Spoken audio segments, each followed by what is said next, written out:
Hare Krishna Mataji and Prabhuji, Sanvat Pranam. So, welcome to our Bhagavad Gita class. So, మనం every Sunday భగవద్గీతలోని 700 shlokas అనేవి discuss చేద్దామని చెప్పి start చేయడం జరిగింది.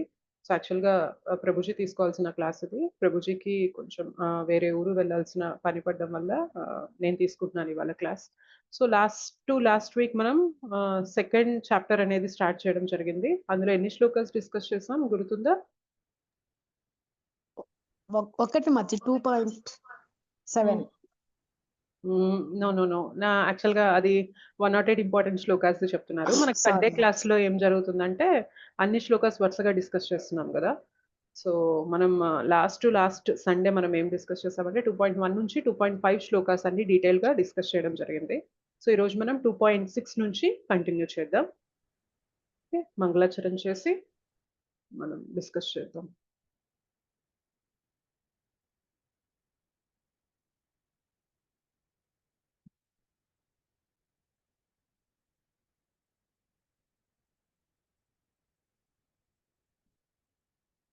ॐ अज्ञानतिमिरान्धस्य ज्ञानाञ्जनशलाकया चक्षुरुन्मीलितं येन तस्मै श्रीगुरवे नमः। श्रीचैतन्यमनोभीष्टं स्थापितं येन भूतले स्वयं रूपः कदा मह्यं ददाति स्वपदान्तिकम्।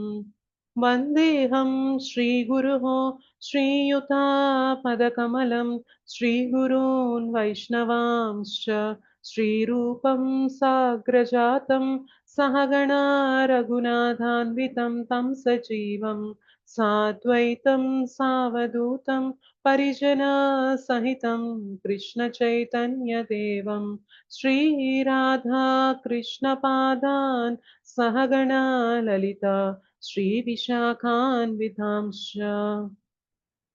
नमो ॐ विष्णुपादाय कृष्णप्रेष्ठाय भूतले श्रीमते भक्तिवेदान्तस्वामिनिति नामिने।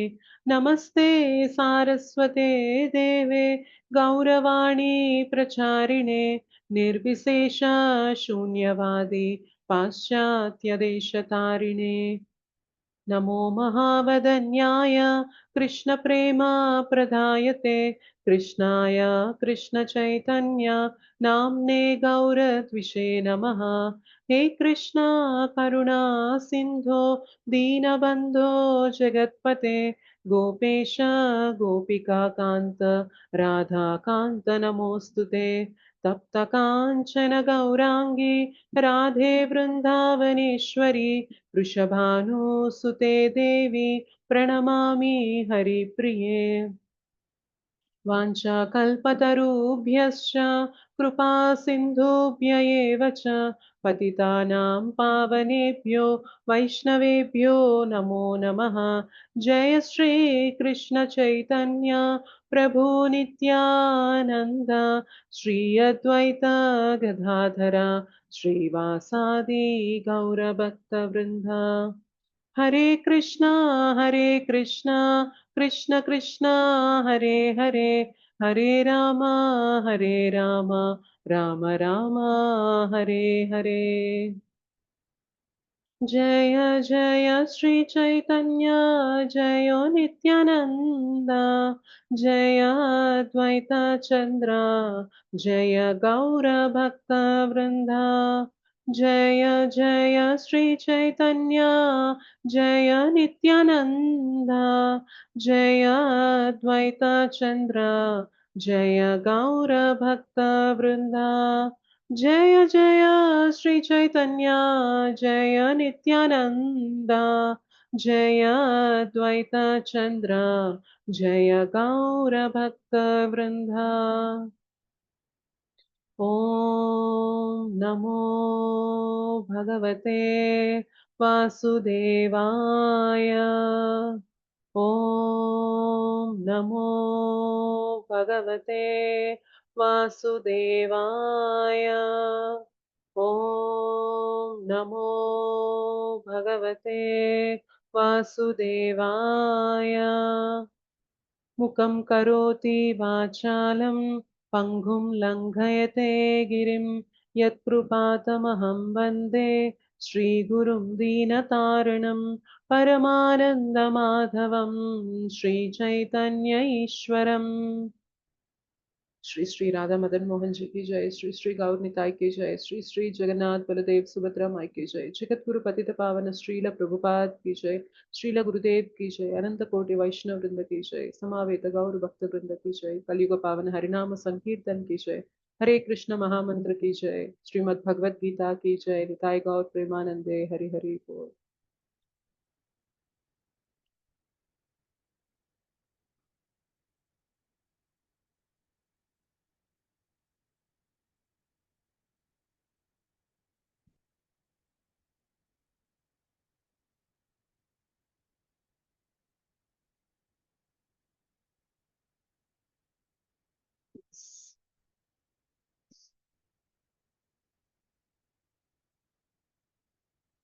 हरे कृष्ण माता जी सन प्रभु जी दंडवत प्रणाम. हरे कृष्ण माता जी दंडवत प्रणाम. हरे कृष्ण माता जी पंचांग प्रणाम. हरे हरे कृष्ण माता जी दंडवत प्रणाम. हरे कृष्ण माता जी प्रणाम. हरे कृष्ण माता जी दंडवत प्रणामालु. दंडवत प्रणाम प्रभु जी. हरे कृष्ण. हरे कृष्ण माता जी. हरे कृष्ण दंडवत प्रणाम. हरे कृष्ण माता जी दंडवत प्रणाम. हरे कृष्ण माता जी दंडवत प्रणाम. ఓకే, మనం లేట్ చేయకుండా స్టార్ట్ చేద్దాము. సో లాస్ట్ ఆదివారం కాకుండా అంతకుముందు ఆదివారం మనం సెకండ్ చాప్టర్ అనేది స్టార్ట్ చేసాము. అందులో ఫస్ట్ నుంచి 5th శ్లోక వరకు మనం డిస్కస్ చేయడం జరిగింది. సో ఈరోజు నెక్స్ట్ శ్లోక నుంచి డిస్కస్ చేద్దాం. ఓకే, స్క్రీన్ షేర్ చేస్తున్నాను.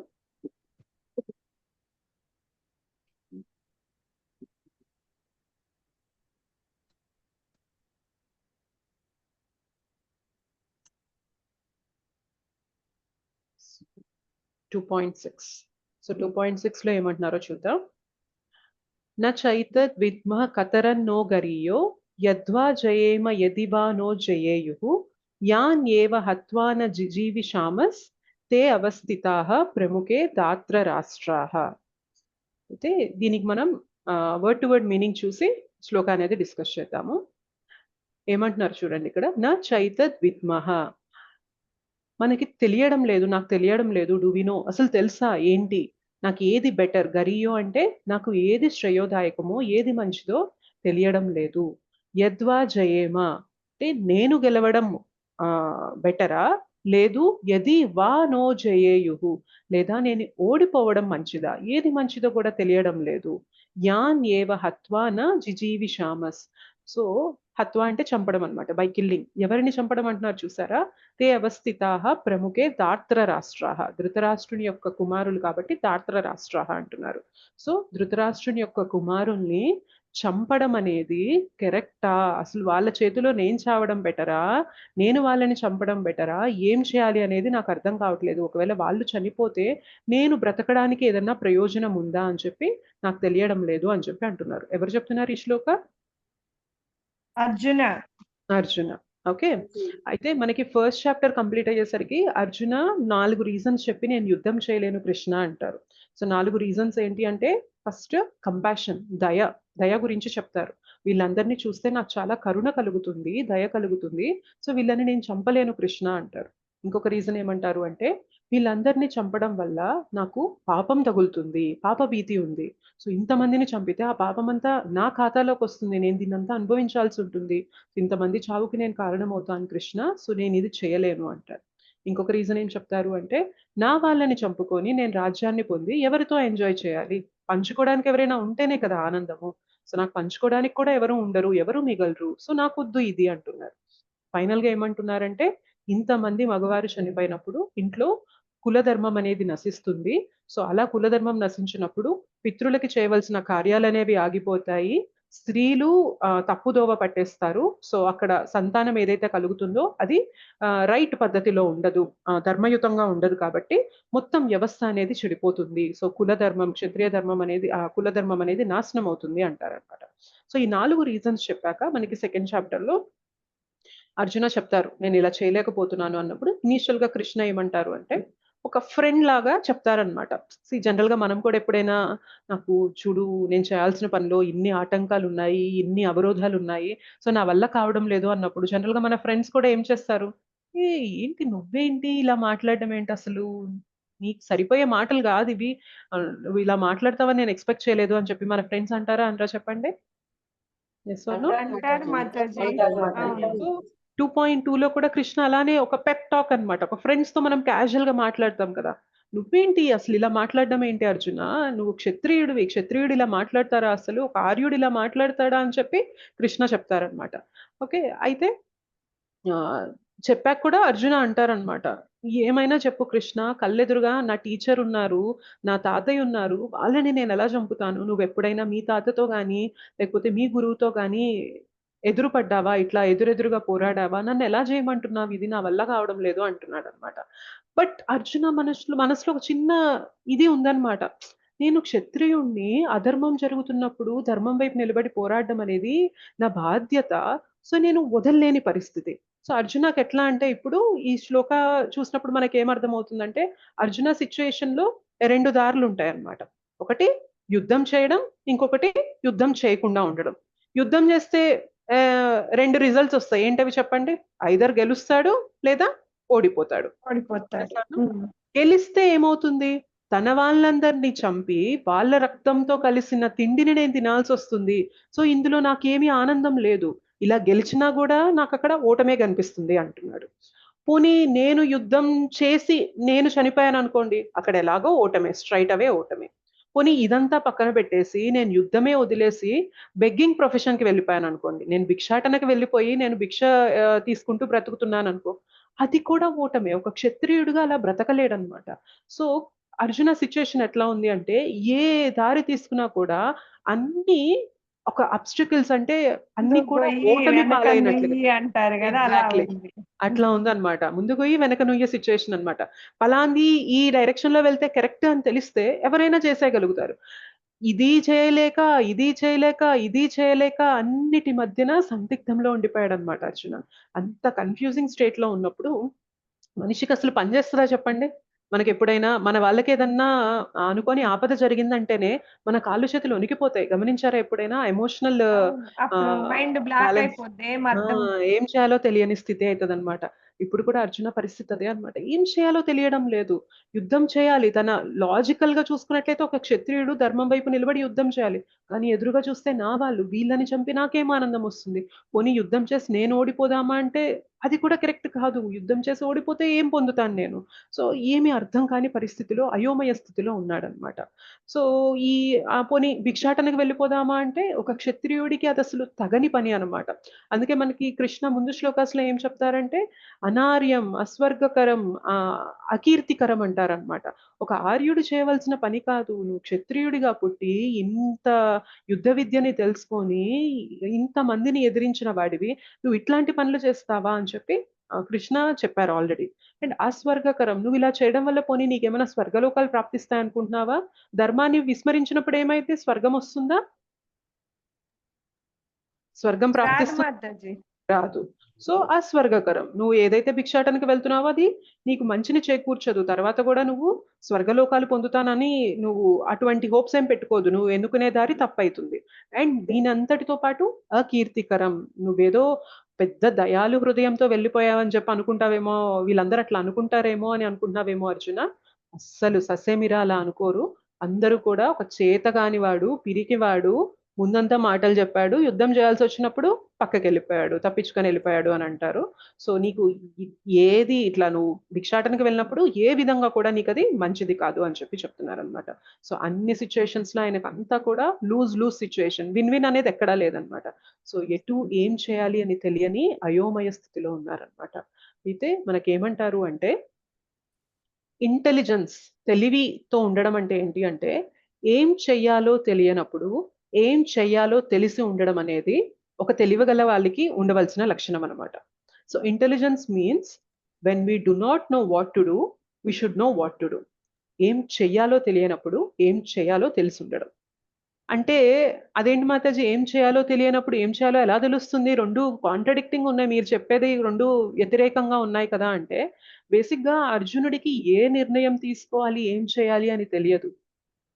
కానీ ఒకటి మాత్రం తెలుసనమాట. ఏం చేయాలో తెలియనప్పుడు ఎవరిని గురువుకి పట్టుకోవాలో తెలుసు. సరెండర్ అవ్వడం. ఎగ్జాక్ట్‌లీ. ఎవరిని పట్టుకోవాలో తెలుసనమాట. ముందు సొల్యూషన్ దొరకట్లేదు. పక్కన సొల్యూషన్ దొరకట్లేదు. ఇటు పక్కన సొల్యూషన్ దొరకట్లేదు. వెనక సొల్యూషన్ దొరకట్లేదు. ఇటువంటి సందిగ్ధమైన స్థితిలో ఏం చేయాలి? Should look up. భగవంతుడా అని ప్రే చేయాలన్నమాట. సో ఎప్పుడైతే భగవంతునికి సరెండర్ అయితామో అప్పుడు సొల్యూషన్ అనేది వస్తుంది. మన చేతిలో ఏదీ లేనప్పుడు, మన చేతి పరంగా ఉన్నది కూడా ఎవరి కంట్రోల్‌లో ఉంటుందంటే భగవంతుని కంట్రోల్‌లో ఉంటుంది. ఒక గురువు మనకి ఆ క్లారిటీ అనేది ఇవ్వగలుగుతారన్నమాట. సో ఆ సరెండర్ అనేది చేయాలి. ఓకే. సో ఏం చేయాలో తెలియనప్పుడు ఏం చేయాలో తెలిసి ఉండడం అనేది ఒక తెలివిగల వాడికి ఉండవలసిన లక్షణం అన్నమాట. So we have to do. మనం పైకి చూసి భగవంతుడిని వేడుకోవాలి. మనం నాకేం చేయాలో తెలియడం లేదు కృష్ణ, నాకు పాలు పోవడం లేదు, ఏ దారి తీసుకోవాలో తెలియడం లేదు, దయచేసి నాకు గైడ్ చేయండి అని మనం ఎప్పుడైతే భగవంతుని గురించి హెల్ప్‌ని అర్థిస్తామో, భగవంతుడు మన హృదయాల్లోనే ఉన్నారా లేదా చెప్పండి పరమాత్మలాగా? ఉన్నారు. అందరి హృదయాల్లో ఉన్నారు. ఉన్నారు మాతాజీ.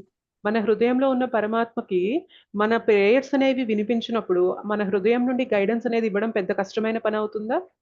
కాదు. కాదు. అండ్ దాంతో పాటు మనకి గురువు, సాధు, శాస్త్ర ఈ మూడిటి ద్వారా కూడా భగవంతుడు మనకి ఎప్పుడు కూడా ఏం చేయాలి అనేది తెలుపుతూ ఉంటారన్నమాట. సో ఏం చేయాలో తెలియదు. కానీ ఎవరి దగ్గరికెళ్తే సొల్యూషన్ వస్తుందో అదైనా తెలిసుండాలి మనకి మన జీవితంలో. మన జీవితంలో కూడా చాలా సందిగ్ధాలు వస్తూ ఉంటాయి. చాలా ఆహ్, ఏం చేయాలి తెలియని పరిస్థితిలో మనం ఉంటూ ఉంటాం. అటువంటి టైంలో ఎవరి ఆశ్రయం తీసుకోవాలి, ఎటువైపు వెళ్ళాలి, ఎటువైపు వెళ్తే నాకు దారి దొరుకుతుంది అనేది మినిమమ్ అది తెలిసుండాలన్నమాట. అది తెలుసున్నామంటే ఖచ్చితంగా మనకి సొల్యూషన్ అనేది వస్తుంది. ఓకే.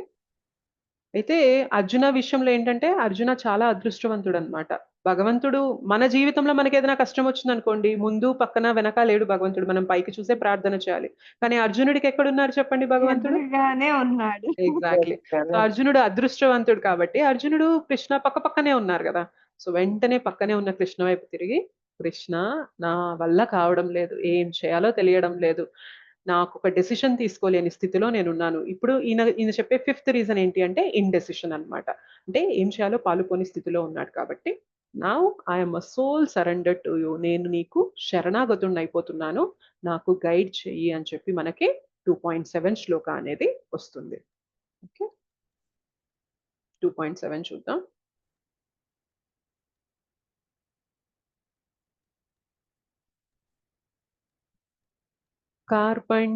कार्पण्यदोषोपहतः स्वभावः पृच्छामि त्वां धर्मसम्मूढचेताः यच्छ्रेयस्यान्निश्चितं ब्रूहि तन्मे శిష్యస్తేహం షాది మాం త్వాం ప్రపన్నం. సో అనువాదం ఏమంటున్నారు చూడండి.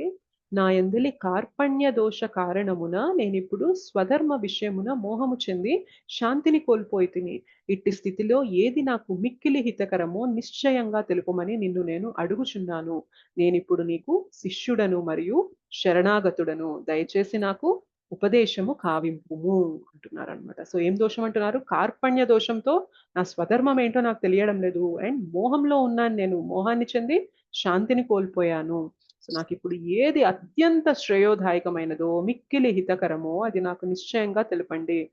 ఎందుకు తెలపాలి అంటే, ఇప్పటిదాకా నేను మీ స్నేహితుడిని, మీరు నాకు స్నేహితుడేమో. కానీ ఇప్పుడు నేను మిమ్మల్ని నా గురువుగా నేను స్వీకరిస్తున్నాను. దయచేసి నన్నొక శిష్యునిగా నన్ను యాక్సెప్ట్ చేసి, నన్ను శిష్యునిగా భావించి, నాకు ఏది మిక్కిలి శ్రేయోదాయకమో, హితకరమో నాకు తెలియజేయండి. లేదు అంటే ఈ మోహం నుండి నేను బయటికి రాలేను. ఈ కార్పణ్య దోషం నన్ను ఆవరించేసింది. నా కళ్ళు కప్పేసింది.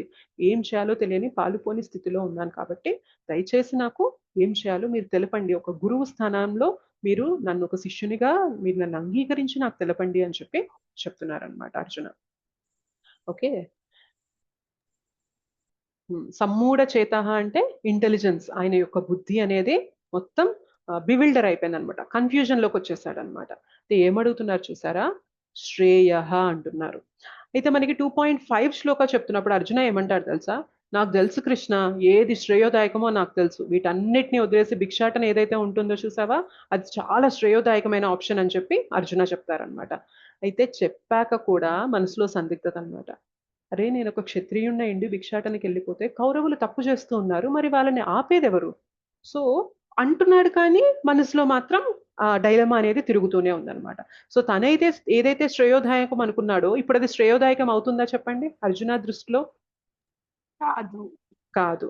సో ఏది శ్రేయోదాయకమో తెలియనప్పుడు యూ షుడ్ సరెండర్ టు గురువు. గురువుకి మనం సరెండర్ అయినప్పుడే ఏది శ్రేయోదాయకమో, ఏది హితకరమో లాంగ్ టర్మ్ లో చూసి మనకి చెప్తారనమాట. శ్రేయ ప్రేయ అంటారనమాట. ప్రేయ అంటే ఏంటి అంటే short term goodness. So immediate గా వెంటనే ఏదైతే మేలు జరుగుతుందో, షార్ట్ టర్మ్ రిజల్ట్స్ ఏవైతే ఇస్తుందో అది చెప్పేది ఒకటైతే, శ్రేయ అంటే ఏంటి అంటే లాంగ్ టర్మ్ అన్నమాట. సో ఎల్లప్పటికీ కూడా నువ్వు ఈ పని చేయడం వల్ల ఎల్లప్పటికీ అది హితకరమే అవుతుంది, మంచిదే అవుతుంది అని ఆలోచించి చెప్పగలిగే ప్రజ్ఞత, దక్షత ఎవరికి ఉంటుందంటే కేవలం ఒక గురువుకి మాత్రమే ఉంటుందన్నమాట. ఓకేనా? అయితే ఈ శ్లోకాల్లో మనకి శ్రీల ప్రభుపాదుల వారు ఏమంటారు అంటే, మెటీరియల్ పర్ప్లెక్సిటీస్ అంటారనమాట. భౌతిక కలతలు అనేవి ఎట్లా ఉంటాయంటే, ఒక్కొక్కరి జీవితంలో, మన జీవితంలో ఎట్లా వస్తాయంటే, ఇది చేయాలా, ఇది చేయాలా, ఈ దారి తీసుకోవాలా, ఈ దారి తీసుకోవాలా, ఈ మార్గంలో వెళ్ళాలి, ఈ మార్గంలో వెళ్ళాలా, ఏది తెలియని అయోమయ స్థితి అనేది మనందరి జీవితాల్లో వస్తూ ఉంటుందా రాదా చెప్పండి? అవును మాతాజీ. క్లాసిక్ ఎగ్జాంపుల్ ఏం చెప్తారు? క్లాసిక్ ఎగ్జాంపుల్ ఏం చెప్తారు అంటే, ఇంట్లో ఒక వ్యక్తి ఉన్నారనుకోండి. సో వాళ్ళ ఇంట్లో తల్లి మాట వినాలా, భార్య మాట వినాలా అని సందిగ్ధం వచ్చింది అనుకోండి, ఏ డెసిషన్ తీసుకోవాలి చెప్పండి? పనా కదా? భార్య మాట వింటే తల్లికి కోపం వస్తుంది, తల్లి మాట వింటే భార్యకి కోపం వస్తుంది. ఇద్దరు పోనీ ఒకే మాట మీద ఉంటారా అంటే ఉండరు. సో ఈయన ఏం చేయాలి? ఈయన కొత్త మాట తీసుకొని రావాలి.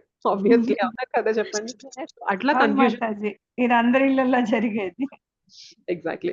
సో ఇలా కన్ఫ్యూజన్స్ అనేవి ఉంటూ ఉంటాయి. ఏ దారి తీసుకోవాలి, ఏది చేస్తే ఫ్యూచర్ లో అందరికీ మంచి జరుగుతుంది, ఆ నిర్ణయం తీసుకునే కేపబిలిటీ మనకి ఉండదన్నమాట బేసిక్ గా. ఎందుకంటే మనం ఈ మోహంలో ఉంటాం కాబట్టి. సో ఈ భౌతిక కలితలు అనేవి ఎలా వస్తూ ఉంటాయంటే, ఒక సొల్యూషన్, ఒక సమస్యకి పరిష్కారం తెచ్చే లోపు ఈ సమస్య తీరుతుందిరా అనుకునే లోపు ఇంకో వైపు నుండి సమస్య మొదలవుతుంది. సరే పోనీ ఈ సమస్య వచ్చింది, దీనికి కూడా పరిష్కారం వెతుకుదామా అని ప్రయత్నించి దీనికి పరిష్కారం తెచ్చేలోపు ఇంకో సమస్య మొదలవుతుంది. అవునా కదా చెప్పండి? Yes or no? అవును మాతాజీ. ఫ్యామిలీ లాంటి ఏదో ఒకటి ఎప్పుడు వస్తూనే ఉంటాయి. కంటిన్యూస్ గా వస్తూనే ఉంటాయి. ఒక్కసారి అనిపిస్తుంది, అసలు ఏంది నా జీవితం అంతా సమస్యలు తీర్చుకోవడంలోనే నా జీవితం అయిపోతుందా అని చెప్పి మనకు అనిపిస్తూ ఉంటుంది. అవునా కదా? అవును మాతాజీ. అట్లా ఉంటదన్నమాట. ఒక అసలు మెటీరియల్ పర్ప్లెక్సిటీస్ ఇవి దావాగ్నితో పోలుస్తారనమాట. దావాగ్ని అంటే ఫారెస్ట్ ఫైర్. అడవిలో కొమ్మలు కొమ్మలు, చెట్లు చెట్లు రాసుకొని మనకి ఏదైతే నిప్పు పుడుతుందో, దానికి ఎవరైనా స్పెషల్ గా వెళ్ళి మంట వెలిగిస్తేనే నిప్పు పుడుతుందా అంటే కాదు. వాటంతట అవే రాసుకొని మంట ప్రజ్వలిస్తుంది. అలానే మన జీవితంలో కూడా అంతే అన్నమాట. ఎవరో బయట నుండి వచ్చి మన జీవితంలో కష్టాలు తేవాల్సిన అవసరం లేదు. మన జీవితంలో మనం రెగ్యులర్ గా చేసే పనుల నుండే మనకి కష్టాలు అనేవి వస్తూ ఉంటాయి అన్నమాట. ఎంత వస్తూ ఉంటాయంటే, ఒకటి తీర్చేలోపు ఇంకొకటి రెడీగా ఉంటది అనమాట. కొన్ని ఇది తీసేలోపు ఇంకొక ప్రాబ్లం అనేది రెడీగా ఉంటది అనమాట. సో అట్లా ప్రాబ్లమ్స్ అనేవి వస్తూనే ఉంటాయి అన్నమాట.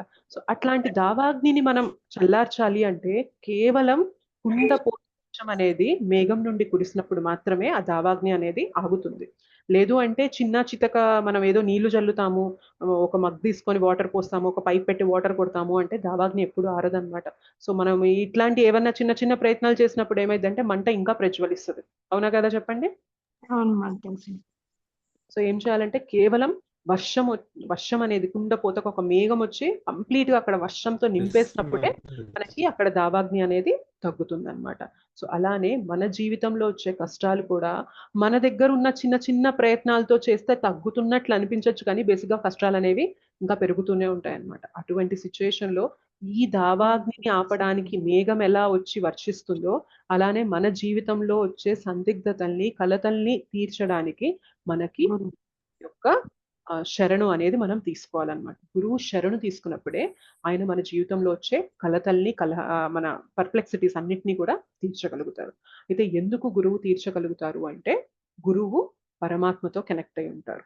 సో గురువు ఏం చెప్తారంటే మనకి, నువ్వు ఇట్లా చిన్న చిన్న చిన్న చిన్న ప్రాబ్లమ్స్ వరకే చూస్తున్నావు, you go for the bigger vision. నువ్వు కొంచెం విజన్ పెద్ద చేసి చూసుకున్నట్లయితే అసలు నీ కష్టాలు చిన్న చిన్న కష్టాలు కాదు, నీకు అల్టిమేట్ ప్రాబ్లమ్స్ ఏంటి అంటే జన్మ, మృత్యు, జరా, వ్యాధి. వీటి నుండి నువ్వు బయటికి రావాలి. సో వీటి నుండి బయటికి వచ్చే ప్రాసెస్ లో ఉన్నావంటే, ఎప్పుడైతే ఆ ప్రాసెస్ ని నువ్వు స్టార్ట్ చేస్తావో ఆటోమేటిక్ గా ఈ చిన్న చిన్న ప్రాబ్లమ్స్ అన్నిటికీ కూడా చెక్ పెట్టేస్తున్నట్లే. ఎందుకంటే జన్మ తీసుకున్నావు కాబట్టే నీకు ఇవాళ ఈ ప్రాబ్లమ్స్ ఉన్నాయి. సో నువ్వు ఇలా జీవిస్తున్నావు, ఈ శరీరంలో ఉన్నావు కాబట్టి ఈ శరీరానికి సంబంధించిన రిలేషన్స్ నుండి ప్రాబ్లమ్స్ వస్తున్నాయి. ఈ శరీరానికి సంబంధించిన వాళ్ళని పోషించడానికి ఫినాన్షియల్ ప్రాబ్లమ్స్ వస్తున్నాయి. సో ఇన్ని ప్రాబ్లమ్స్ ఎందుకు వస్తున్నాయంటే మనం ఇవాళ ఈ శరీరంలో ఉన్నాం కాబట్టే ప్రాబ్లమ్స్ అన్ని వస్తున్నాయి. అసలు నువ్వు చిన్న చిన్న సొల్యూషన్స్ ఎందుకు, డైరెక్ట్ గా అల్టిమేట్ ప్రాబ్లమ్ కే సొల్యూషన్ ఎతికేసావనుకో, ఈ శరీరాల్లో జీవించాల్సిన అవసరం లేకుండా లిబరేట్ అయిపోయామనుకోండి, ముక్తి పొంది భగవద్ధామానికి వెళ్ళిపోయామనుకోండి, మనకి ఏవైతే భౌతికంగా వచ్చే ప్రాబ్లమ్స్ ఉంటాయో అవి ఇంకా మళ్ళీ వస్తాయా మనకి? ఇంకా రావు. రావు. సో మనం జన్మ తీసుకున్నాం గుర్తిస్తారంటే కాబట్టి ఇంకా రావు. షార్ట్ టర్మ్ విజన్ చెప్పారనమాట. ఇందాక చెప్పాను కదా, శ్రేయ ప్రేయ అని. అదే మనం ఒక ఫ్రెండ్ దగ్గరికి వెళ్ళామనుకోండి, ఏం చెప్తారు? ఓకే, ఈ ప్రాబ్లం టెంపరీగా చెప్తారు. ఎగ్జాక్ట్లీ టెంపరరీ సొల్యూషన్స్ ఇస్తారనమాట. టెంపరరీ సొల్యూషన్స్ మేబీ అప్పటికప్పుడు వర్కౌట్ అవ్వచ్చు. మళ్ళీ 4 రోజుల తర్వాత మళ్ళీ ప్రాబ్లం వస్తుందా రాదా చెప్పండి? వస్తుంది మళ్ళీ ఎప్పుడు. చాలా హెల్త్ ప్రాబ్లమ్ కి మనకి ఏదో సజెషన్ ఇస్తారు, హెల్త్ అనేది సెట్ చేసుకుంటాం. మళ్ళీ ఒక 6 నెలల తర్వాత, సంవత్సరం తర్వాత హెల్త్ మన ఆరోగ్యం అనేది తిరగబడదని చెప్పి ఏమైనా గ్యారంటీ ఉందా? లేదు. సో ఫినాన్షియల్ ప్రాబ్లమ్ ఇవాళ తీరింది, ఏదో ఫ్రెండ్ కానీ మన వెల్ విషర్ కానీ సహాయం చేశారు అనుకుందాం, మంచి విషయమే, సహాయం చేశారు. కానీ ఒక 4 నెలల తర్వాత, 5 నెలల తర్వాత మళ్ళీ ఫినాన్షియల్ ప్రాబ్లమ్ రాదు అనడానికి ఏమన్నా ఆస్కారం ఉందా? లేదు. సో గురువు మాత్రమే ఏం చేస్తారంటే, నువ్వు ఈ ప్రాబ్లమ్స్ ని తీర్చుకోవడంలో ఎంతకాలం బ్రతుకుతావు? సో ఇట్లా టెంపరరీ సొల్యూషన్స్ తీసుకుంటూ మళ్ళీ ప్రాబ్లం వచ్చినప్పుడు మళ్ళీ టెంపరరీ సొల్యూషన్ తీసుకుంటూ ఇక్కడిక్కడే కొట్టుకుంటూ ఎంతకాలం బ్రతుకుతావు?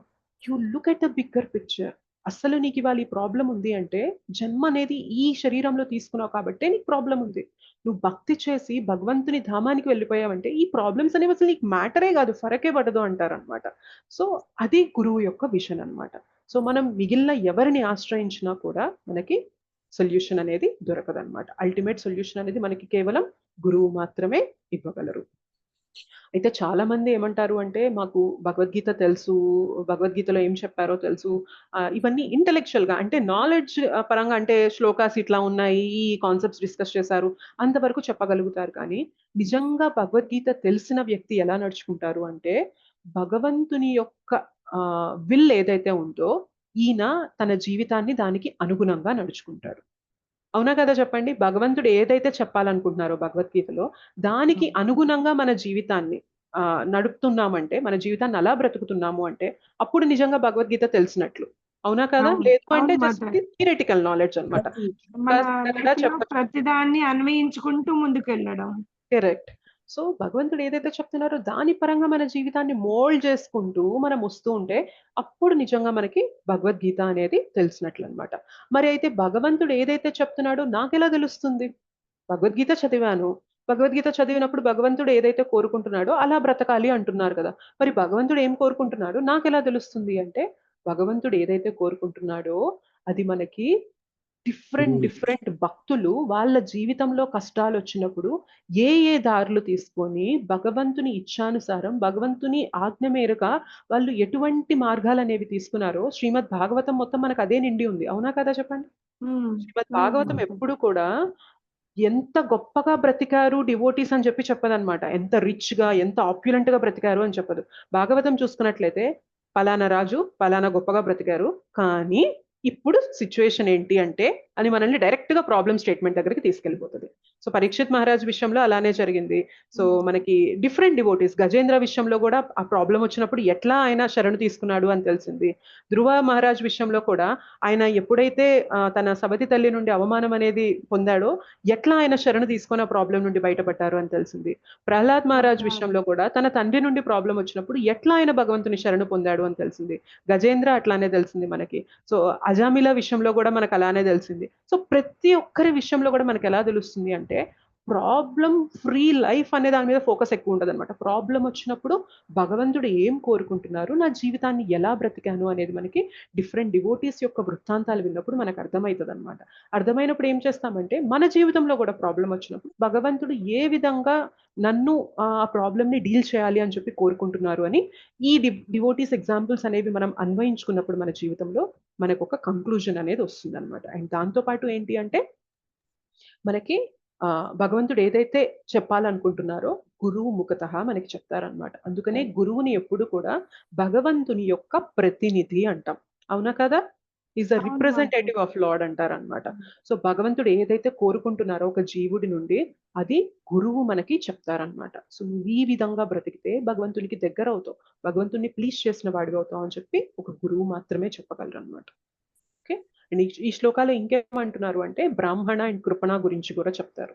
బ్రాహ్మణ అంటే ఎవరు అంటే ఏవైతే జీవిత గమ్యం ఉంటుందో దానికి అనుగుణంగా తన జీవితాన్ని బ్రతికేవాడు. అంటే లైఫ్ యొక్క పర్పస్ ని ఫుల్ఫిల్ చేయడానికి తన జీవితాన్ని అలా నడిపేవాడు బ్రాహ్మణ అన్నమాట. కృపణ అంటే ఎవరు అంటే కేవలం బాడీలీ కన్సెప్షన్, దేహ ప్రభావంతోనే, దేహాభిమానంతోనే వీళ్ళు మాత్రమే నా వాళ్ళు, వీళ్ళని సుఖపెట్టడంలోనే నా జీవితం అంతా ఉంది అనుకునేవాడెవరు అంటే కృపణ అన్నమాట.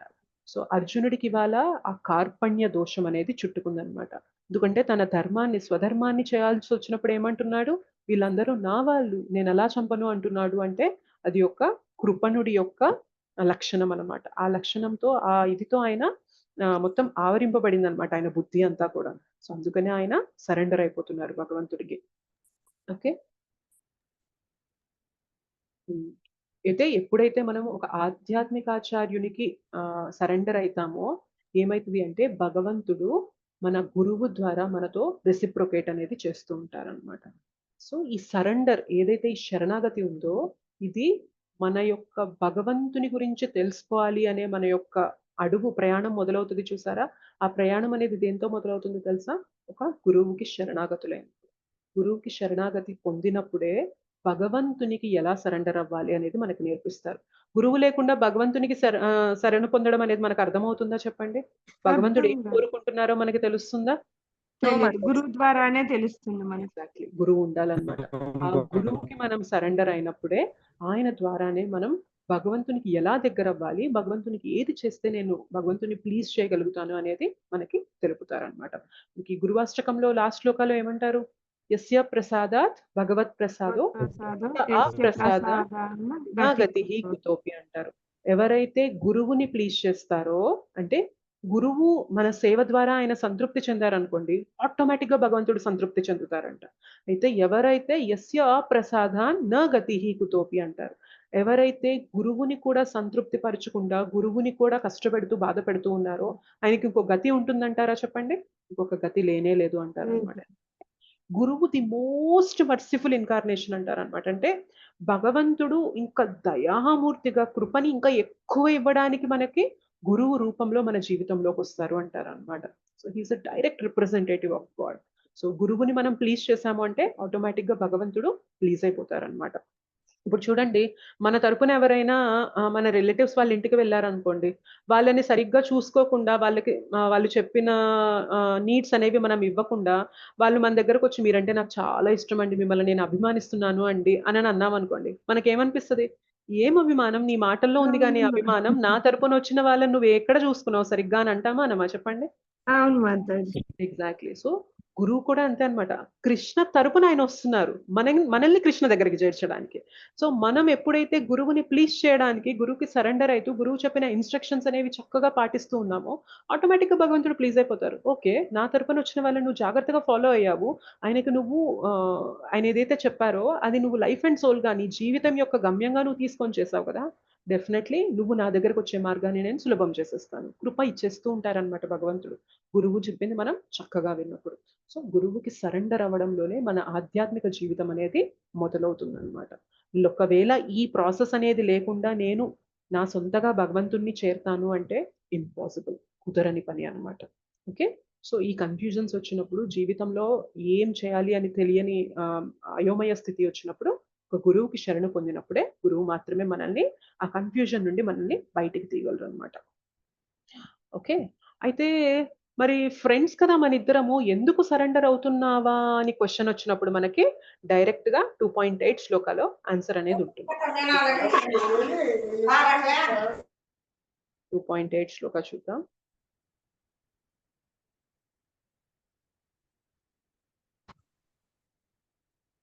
ఇక్కడ చదువుతా నేను.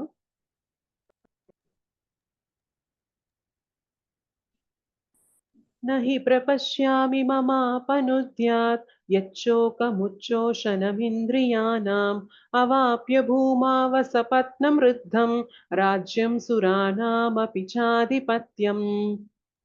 ఇది ఇక్కడ ఏమంటున్నారు చూసారా? ఏదైతే నాకు ఈ శోకం వచ్చిందో, లామెంటేషన్, యత్ శోకం, శోకం అన్నమాట. ఇక్కడ కలిపేసి మనకి సంధి రూల్స్ వల్ల యత్ శోకం అన్నారు. శోకం ఏదైతే నాకు ఇవాళ ఈ దుఃఖము, ఈ బాధ ఏదైతే నన్ను తలచివేస్తుందో, ఇది నన్ను డ్రైయింగ్ అప్ మై సెన్సెస్, నా ఇంద్రియాలన్నిటి కూడా పిండేస్తున్నాయి కృష్ణ, నా వల్ల కావడం లేదు అంటున్నారు.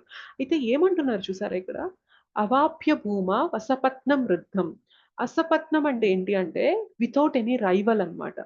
జనరల్ గా ఒక క్షత్రియుడు ఒక రాజ్యాన్ని పాలిస్తున్నప్పుడు ఆయనకి శత్రు దేశాలు అనేవి ఉంటాయా ఉండవా చెప్పండి? Yes. ఉంటాయి. ఉంటాయి.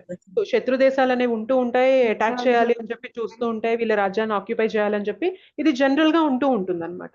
శత్రు దేశాలే లేకుండా అందరూ కూడా మిత్రుత్వంతో అందరూ కలిసిపోయి ఉండేది ఒక స్వప్నంలో మాత్రమే జరుగుతుంది, అవునా కదా?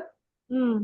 రియాలిటీలో అది ఉండదు అనమాట. రియాలిటీలో ఏంటి అంటే మనకు ఒక రాజ్యం, ఒక ప్రావిన్స్ ఉన్నప్పుడు పక్క రాజ్యం వాళ్ళు మన రాజ్యం పైన అటాక్ చేయాలనో, మన రాజ్యాన్ని వాళ్ళ కంట్రోల్లోకి తెచ్చేసుకోవాలనో ఇట్లా మనకి అటాక్స్ జరుగుతూనే ఉంటాయి. కానీ ఒక డ్రీమ్ సిచ్యుయేషన్ ఏంటి అంటే అంతా కూడా ఫ్రెండ్లీగా ఉన్న సిచ్యుయేషన్, మొత్తం కూడా సపోర్టివ్ గా ఉన్న సిచ్యుయేషన్ అన్నమాట. ఒకవేళ నాకు అటువంటి రాజ్యం వచ్చినా, అండ్ ఇంకేమంటున్నారు అంటే వృద్ధం అంటున్నారు. వృద్ధం అంటే ప్రాస్పరస్ అన్నమాట. పోనీ అందరూ ఫ్రెండ్లీగా ఉన్నా కానీ నేచర్ మనకి సపోర్ట్ చేయాలా లేదా చెప్పండి? టైంకి మనకి సీజన్స్ అనేవి కరెక్ట్ ఉండాలి, రెయిన్స్ అనేవి కరెక్ట్ వస్తూ ఉండాలి, సో పంటలు అనేవి సరిగ్గా పండుతూ ఉండాలి. ఇవన్నీ కూడా ఉంటేనే రాజ్యం సుభిక్షంగా ఉంటుంది. అవును. ఎంతమంది ఫ్రెండ్లీగా ఉన్నా కూడా భగవంతుని కృప, ఇలా మనకి నేచర్, ప్రకృతి ద్వారా కూడా ఆ కృప అనేది ఉంటేనే రాజ్యం అనేది బాగుంటుంది. సో అర్జున ఏమంటున్నారంటే ఒకవేళ నాకు ఎటువంటి రాజ్యం వచ్చిందంటే అందరూ కూడా నాకు ఫ్రెండ్లీగానే ఉన్నారు, నాకు శత్రు దేశం అనేది లేనే లేదు, అండ్ రాజ్యం అంతా కూడా సుభిక్షంగా ఉంది. సో అన్ని టైంకి అన్ని జరుగుతున్నాయి, ప్రతి ఒక్కరు కూడా చాలా ఆనందంగా ఉన్నారు. అండ్ దాంతో పాటు రాజ్యం సురానాం అంటున్నారు. ఈవెన్ ఇంద్రలోకాలు, దేవీ దేవతలు ఉండే లోకాలకి సాటి అయిన రాజ్యం వచ్చినప్పటికీ కూడా ఈ శోకం ఏదైతే ఉందో నా లోపల దాన్ని తొలచివేయడం లేదు కృష్ణ అంటున్నారు అన్నమాట. సో ఏమంటున్నారు? ఇటువంటి రాజ్యం, ఇంత ప్రాస్పరస్ రాజ్యం, శత్రువులే లేని రాజ్యం, దేవీ దేవతలకు ఎటువంటి రాజ్యం ఉంటుందో అటువంటి రాజ్యం వచ్చినా కూడా నా మనసులో ఉండే కలత అనేది తీరదు అంటున్నాడు అనమాట. అంటే మనం అర్థం చేసుకోవచ్చు అర్జున ఎంతటి ఒక డిస్టర్బెన్స్ లో ఉన్నారు అనేది మనం అర్థం చేసుకోవచ్చు అనమాట. అయితే అర్జున ఎందుకు ఇలా అంటున్నారు అంటే జనరల్ గా మన అస్తిత్వం ఎలా ఉంటుంది అంటే 3 రకాలుగా ఉంటుంది అనమాట, 3 దశల్లో ఉంటుంది.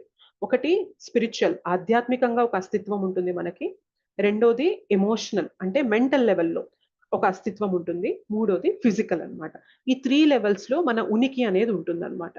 అయితే ఇవాళ ఏమంటున్నాడు అర్జున, నాకు ఫిజికల్ గా ఏదైతే రాజ్యం వస్తుందో, సురానాం, దేవీ దేవతలకు ఉండే గొప్ప రాజ్యం వచ్చినా కూడా నా కలత అనేది తీరట్లేదు అంటున్నాడంటే అర్జునుడి ప్రాబ్లమ్ ఫిజికల్ లెవెల్లో కాదు ప్రాబ్లం. ఎక్కడి లెవెల్ ప్రాబ్లం చెప్పండి? మెంటలీ. ఎగ్జాక్ట్లీ ఈ లెవెల్ ప్రాబ్లం అన్నమాట. ఎమోషనల్ లెవెల్లో ప్రాబ్లం ఉన్నప్పుడు ఫిజికల్ సొల్యూషన్ అనేది వర్కౌట్ అయిద్దా చెప్పండి?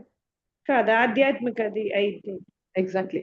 సో ఎమోషనల్ ప్రాబ్లం ఉన్నప్పుడు ఫిజికల్ సొల్యూషన్స్ అనేవి వర్కౌట్ అవ్వవు అనమాట.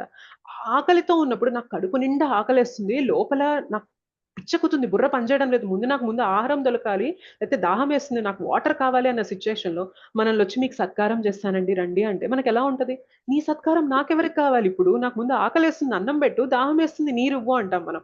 బేసిక్ గా ఏంటి అంటే ఎమోషనల్ గా మనం ఏదైతే ట్రామాలో ఉంటున్నామో దానికి ఈవెన్ దేవీ దేవతలు మనకి స్వర్గలోకాలు ఇచ్చినా కూడా తీరదనమాట. ఎందుకంటే ట్రామా అనేది, మన డిస్టర్బెన్స్ అనేది మెంటల్ లెవెల్లో ఉంది కాబట్టి. అయితే ఇటువంటి సిచ్యుయేషన్ లో ఉన్నప్పుడు ఏం చేయాలి అంటే జనరల్ గా ఎమోషన్స్ ఫిజికల్ గా కనెక్ట్ అయినప్పుడు మనల్ని కిందకి లాగేస్తాయి అన్నమాట. ఎమోషన్స్ ఎప్పుడైతే ఆధ్యాత్మికానికి కనెక్ట్ అవుతాయో అవి మనల్ని అప్లిఫ్ట్ చేస్తాయి, పైకి తీసుకెళ్తాయి అన్నమాట. సో ఎమోషన్స్ ఫిజికల్ గా అంటే అర్థం ఏంటి అంటే ఇవాళ అర్జున ఏదైతే నాకు కష్టంగా ఉంది, బాధగా ఉంది అని చెప్పి చెప్తున్నాడో అదంతా కూడా బాడీలీ కన్సెప్షన్, దేహ భావనలో చెప్తున్నాడా కాదా చెప్పండి? దేహ భావనే. ఎప్పుడైతే ఒక గురువుకి మనం శరణాగతులం అవుతామో మనల్ని దేహ భావన నుండి తీసుకొచ్చి భగవంతునితో కనెక్ట్ చేయడం అనేది జరుగుతుందా కాదా చెప్పండి. మన ఎమోషన్స్ అనేవి ఫిజికల్ నుండి స్పిరిచువల్ కి కనెక్ట్ చేస్తాయి. ఎగ్జాక్ట్లీ. ఒక డివోటీ, ఒక వైష్ణవ, ఒక గురువు మాత్రమే ఇలా చేయగలుగుతారు అనమాట. భౌతికంగా ఇంకెవరినైనా తీసుకోండి, మన ఫ్రెండ్స్ కానీ, రిలేటివ్స్ కానీ, ఇంకెవరైనా ఇంట్లో మనం ఏలుకోరేవారు కానీ, ఎవరైనా కానీ ఈ స్పిరిచువల్ రిలేషన్, ఆ స్పిరిచువల్ టచ్ అనేది మనకి ఇవ్వలేదు అనుకోండి, ఎంతసేపు కూడా మనం కూరుకుపోవడమే జరుగుతుంది తప్ప దాని నుండి మనం బయటికి రాలేమన్నమాట. ఒక గురువు మాత్రమే, ఒక భక్తుడు మాత్రమే మనల్ని ఆ ఎమోషనల్ ట్రబుల్ ఉన్నప్పటికీ కూడా ఎట్లా మనల్ని భగవంతునితో కనెక్ట్ చేస్తే ఈ ప్రాబ్లమ్ ని ఫేస్ చేసి ముందుకు వెళ్ళగలిగే క్లారిటీ వస్తుంది అనేది వాళ్ళకి తెలుస్తుంది అనమాట. సో ఎమోషనల్ లెవెల్ ప్రాబ్లమ్స్ కి సొల్యూషన్ ఏంటి అంటే ఈ ఎమోషన్స్ ని స్పిరిచువల్ గా కనెక్ట్ చేయడం అనేది తెలియాలి. ఫిజికల్ గా ఉన్నంత వరకు కూడా మనకి ట్రబుల్స్ అనేవి పెరుగుతూనే ఉంటాయి తప్ప ఆన్సర్ అనేది దొరకదు. అర్థమవుతుందా, కన్ఫ్యూజన్ గా ఉందా? అర్థమవుతుంది Krishna Mataji. Mataji spiritual level connection to spiritual level అన్నారు కదా. స్పిరిచువల్ లెవెల్ అంటే గురువుకి కనెక్ట్ చేయాలా? గురువుకి సరెండర్ అయినప్పుడు గురువు మనల్ని ఆధ్యాత్మికంగా అప్లిఫ్ట్ చేస్తారు. ఎలా అప్లిఫ్ట్ చేస్తారు? కృష్ణునితో మన సంబంధాన్ని గట్టిపరుస్తారు. సో మన ఎమోషన్స్ అనేవి ఇప్పటిదాకా ఈ శరీరంతో బాగా కనెక్ట్ అయిపోయి ఉన్నప్పుడు గురువు శరణు పొందినప్పుడు ఏమవుతుందంటే, ఎమోషన్స్ ఇక్కడ పెట్టుకున్నావు చూసావా, దిస్ ఇస్ ఫాల్స్. నువ్వు ఎక్కడ ఏదైతే పెట్టుకొని తప్పు చేస్తున్నావో దీని వల్లనే నీకు ట్రబుల్ అనేది పెరుగుతుంది. So instead connect your emotions to Krishna. ఏం చెప్తారు మనకి? జీవేర స్వరూపహై కృష్ణేర నిత్యదాస్. మనందరం కూడా భగవంతుని నిత్యదాసులం. భగవంతుడు ఇది చెప్తున్నాడు, ఇది చేసినప్పుడు మాత్రమే నీకు శ్రేయోదాయకం. ఇది ఎవరు చెప్తారు? గురువు మాత్రమే చెప్తారు. అండ్ గురువు ఎప్పుడైతే చెప్తారో మనం ఫిజికల్ లెవెల్ నుండి స్పిరిచువల్ లెవెల్ కి కనెక్ట్ అవుతాం. అప్పుడు మాత్రమే మనం ఎమోషనల్ గా ఏదైతే డిస్టర్బెన్స్ వచ్చిందో దాన్ని ఓవర్కమ్ చేయగలుగుతాం. లేదు అంటే ఇంపాసిబుల్. ఎమోషనల్ ట్రబుల్ ఎప్పుడు వస్తుందో తెలుసా? ఎక్కువ ఫిజికల్ గా మన ఉనికి అనేది ఎక్కువ మనం దానికి కనెక్ట్ అయిపోయినప్పుడే ఈ ట్రబుల్ వస్తుంది. అందుకే గురువు వచ్చినప్పుడు క్లారిటీ ఎందుకు వస్తుంది అంటే, ఏదైతే ఫాల్సో, ఏదైతే మాయనో అది మనకి క్లియర్ గా చెప్పేస్తారు. ఇది ఇది ఇది అనుకుంటున్నావు, ఇదంతా మాయ. నువ్వు నీ ఒరిజినల్ ఐడెంటిటీనే నువ్వు భగవంతునికి చెందిన వాడివి. So act as per Krishna's plan. భగవంతుడు ఏదైతే కోరుకుంటున్నాడో దానికి తగ్గట్టుగా నువ్వు యాక్ట్ చేయని చెప్పి క్లారిటీ ఇచ్చినప్పుడు ఏమైందంటే మనం అప్లిఫ్ట్ అవుతాం మాతాజీ. అర్థమైందా? Yes, Mataji. Yeah, okay. So అందుకని ఈ Krishna శ్లోకాలు Mataji, once more I am repeating. Okay. Emotions when connected to spiritual level, that is to Krishna, then we Yes. are free from this material connections. మనకి అంటే ఇవాళ అర్జునకి ఏవైతే emotions వచ్చి ఇంత రాజ్యం ఇచ్చినా కూడా నా లోపల ఉన్న ఈ శోకం ఏది తీర్చదు అంటున్నారు చూసారా? ఆ కాంటెక్స్ట్ లో ఈ శోకం తీరాలి అంటే రాజ్యం కోసం కాదు, నువ్వు భగవంతుని కోసం ఈ యుద్ధం చేయాలి అని తెలుసుకున్నాడు అనుకోండి, ఆటోమేటిక్ గా లోపల ఏదైతే డిస్టర్బెన్స్ ఉందో అది పోతుందా కాదా చెప్పండి? పోతుంది. ఎగ్జాక్ట్లీ. సో ఎమోషన్స్ ఫిజికల్ గా కనెక్ట్ అయినప్పుడే మనకు అవి ట్రబుల్ ని క్రియేట్ చేస్తాయి మాతాజీ. సో ఆ ఫిజికల్ గా నీకు ఎంత బెనిఫిట్ వస్తుందని చెప్పినా కూడా ఆ ఎమోషన్స్ మనల్ని వదలవన్నమాట. నాకు ఈ బెనిఫిట్స్ నాకెందుకు, నా మనసులో ఏదైతే కలత ఉందో అది తీరాలి ముందు. అది తీరాలి అంటే మనం భగవంతునితో కనెక్ట్ అయినప్పుడే అది తీరుతుంది. భగవంతునితో కనెక్ట్ అవ్వాలి అంటే ఒక గురువు మాత్రమే మనల్ని అలా కనెక్ట్ చేయించగలరు అనమాట. అందుకని నేను సరెండర్ అవుతున్నాను, లేదా నాకు ఇంకేం సొల్యూషన్ లేదు కృష్ణ, అందుకని చెప్తున్నారనమాట అర్జున. నువ్వు ఫ్రెండ్ కదా, మరి నాకెందుకు సరెండర్ అవుతున్నావు అంటే, ఎందుకు సరెండర్ అవుతున్నానంటే నాకు ఇంకొక దారి లేదు కృష్ణ. ఎందుకంటే ఈవెన్ ఒక స్వర్గలోకం లాంటి రాజ్యం వచ్చినా కూడా నా మనసులో ఏదైతే మెదులుతుందో అది తీర్చలేదు. ఎవరు తీర్చగలరు అంటే, ఎవరైతే నన్ను ఇక్కడ నుండి పైకి లిఫ్ట్ చేయగలరో వాళ్ళు మాత్రమే నన్ను తీర్చగలరు. అది కేవలం ఒక గురువు మాత్రమే చేయగలరు. కనుక మీరు నా గురువుగా ఉండండి, నేను మీ శిష్యుణ్ణి అవుతాను, నాకు ఏం చేయాలో బోధించండి అని చెప్పి చెప్తున్నారు. ఎస్ మాతాజీ, ఇంకా confusion? Yes, Mataji, clear now. Okay, okay, thank you Mataji. Okay, so next shloka చూద్దాం. ఒక నిమిషం, ఇంకేమైనా చూద్దాము.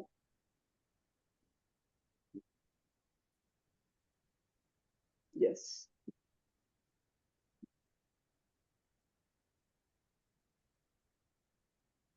అండ్ దాంతోపాటు ఎప్పుడైతే మన ఎమోషన్స్ అనేవి భగవంతునితో కనెక్ట్ అవుతాయో ఆటోమేటిక్ గా ప్యూరిఫికేషన్ జరుగుతుంది అనమాట.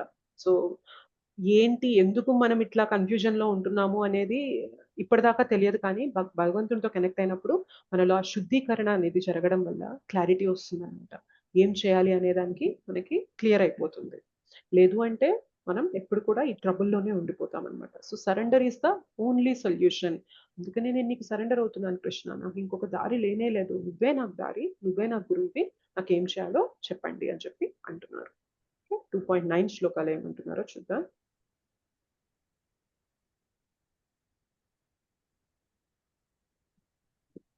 సో 2.9 సంజయ చెప్తున్నారు. సంజయ ఉవాచ ఏవముక్త్వా హృషీకేశం గుడాకేశః పరంతపః నయోత్స్య ఇతి గోవిందం ఉక్త్వా తూష్ణీం బభూవః. సో సంజయ చెప్తున్నారు, ఏమంటున్నారంటే ఇక్కడ చూడండి 2.9. సంజయుడు పలికెను, శత్రువులను జయించు అర్జునుడు ఆ విధముగా పలికి శ్రీకృష్ణునితో గోవింద నేను యుద్ధము చేయను అని తెలిపి మౌనము వహించను అంటున్నారు అనమాట. సో ఋషికేశ అంటే మీకు మీనింగ్ తెలుసా? ఎందుకు భగవంతుణ్ణి మనం ఋషికేశ అని పిలుస్తాము అని? Controller of all ఇంద్రియాలను నియంత్రించాలని, మన ఇంద్రియాలను నియంత్రించేవాడు. ఆయన కంట్రోల్ లో పెట్టుకుంటారు కదా. మాస్టర్ ఆఫ్ ద సెన్సెస్ అంటారు అనమాట. ఇంద్రియాలన్నిటికీ కూడా ఆయన ప్రభువు అనమాట. అయితే కృష్ణుణ్ణి ఒక్కసారి హృషికేశ అని పిలిచారు. అయితే అర్జునాకి మాత్రం 2 పదాలు పెట్టారనమాట. ఏం పెట్టారు అంటే గుడాకేశ అంటున్నారు, పరంతప అంటున్నారు. గుడాకేశ అంటే చెప్పగలరా? జయించిన వాడు, నిద్రని జయించిన వాడు. పరంతప అని కూడా అంటున్నారు. పరంతప అంటే అర్థం ఏంటి అంటే శత్రువులందరినీ కూడా జయించగలిగిన కేపబిలిటీ, సామర్థ్యం కలిగిన వాడు అంటున్నారు అనమాట. సో అర్జునుడికి స్పెసిఫిక్ గా 2 గుణాలు అనేవి చెప్తూ భగవంతుడిని హృషికేశ అని పిలుస్తూ ఏమంటున్నారంటే ఇట్లా అర్జున చెప్పారు, గోవింద నేను యుద్ధం చేయను అని తెలిపి మౌనం వహించారు అని. బేసిక్ గా ఏంటి అంటే నువ్వు కూడా ఒక ఈశ అంటే ఏంటి అంటే ఈశ్వర భావం వస్తుంది అనమాట. అంటే లార్డ్ ఆఫ్, దీన్ని జయించిన వాడు, ఎవరైతే అధిగమించగలిగాడో వాడనమాట. సో గుడాకేశ ఈయన కూడా ఒక దాన్ని జయించినప్పటికీ కూడా ఎంతో మంది వీరుల్ని కూడా ఓడింపగలిగినంత సామర్థ్యం కలిగిన వాడైనప్పటికీ కూడా తన ఇంద్రియాల్ని మాత్రం తన కంట్రోల్లోకి తెచ్చుకోలేకపోతున్నాడు. సో అందుకని ఇక్కడ భగవంతుని ఋషికేశాన్ని స్పెసిఫిక్ గా పిలిచారనమాట. పిలిచి ఏమంటున్నారంటే నేను చెయ్యలేను కృష్ణ, ఓ Hrishikesha, master of the senses, నా ఇంద్రియాలన్నిటికీ కూడా నువ్వే స్వామివి. సో నువ్వే ఇప్పుడు నాకు ఏం చేయాలో బోధించి నా ఇంద్రియాల్ని నువ్వు డైరెక్ట్ చేయాలి, గైడ్ చేయాలి అని చెప్పి అర్జునుని యొక్క ఇంటెన్షన్ అనమాట. సో అలా తెలిపి మౌనాన్ని వహించాడు అనమాట. అండ్ ఇది విన్న తర్వాత ఎవరు హ్యాపీగా ఫీల్ అయి ఉంటారు సంజయ చెప్తున్నప్పుడు?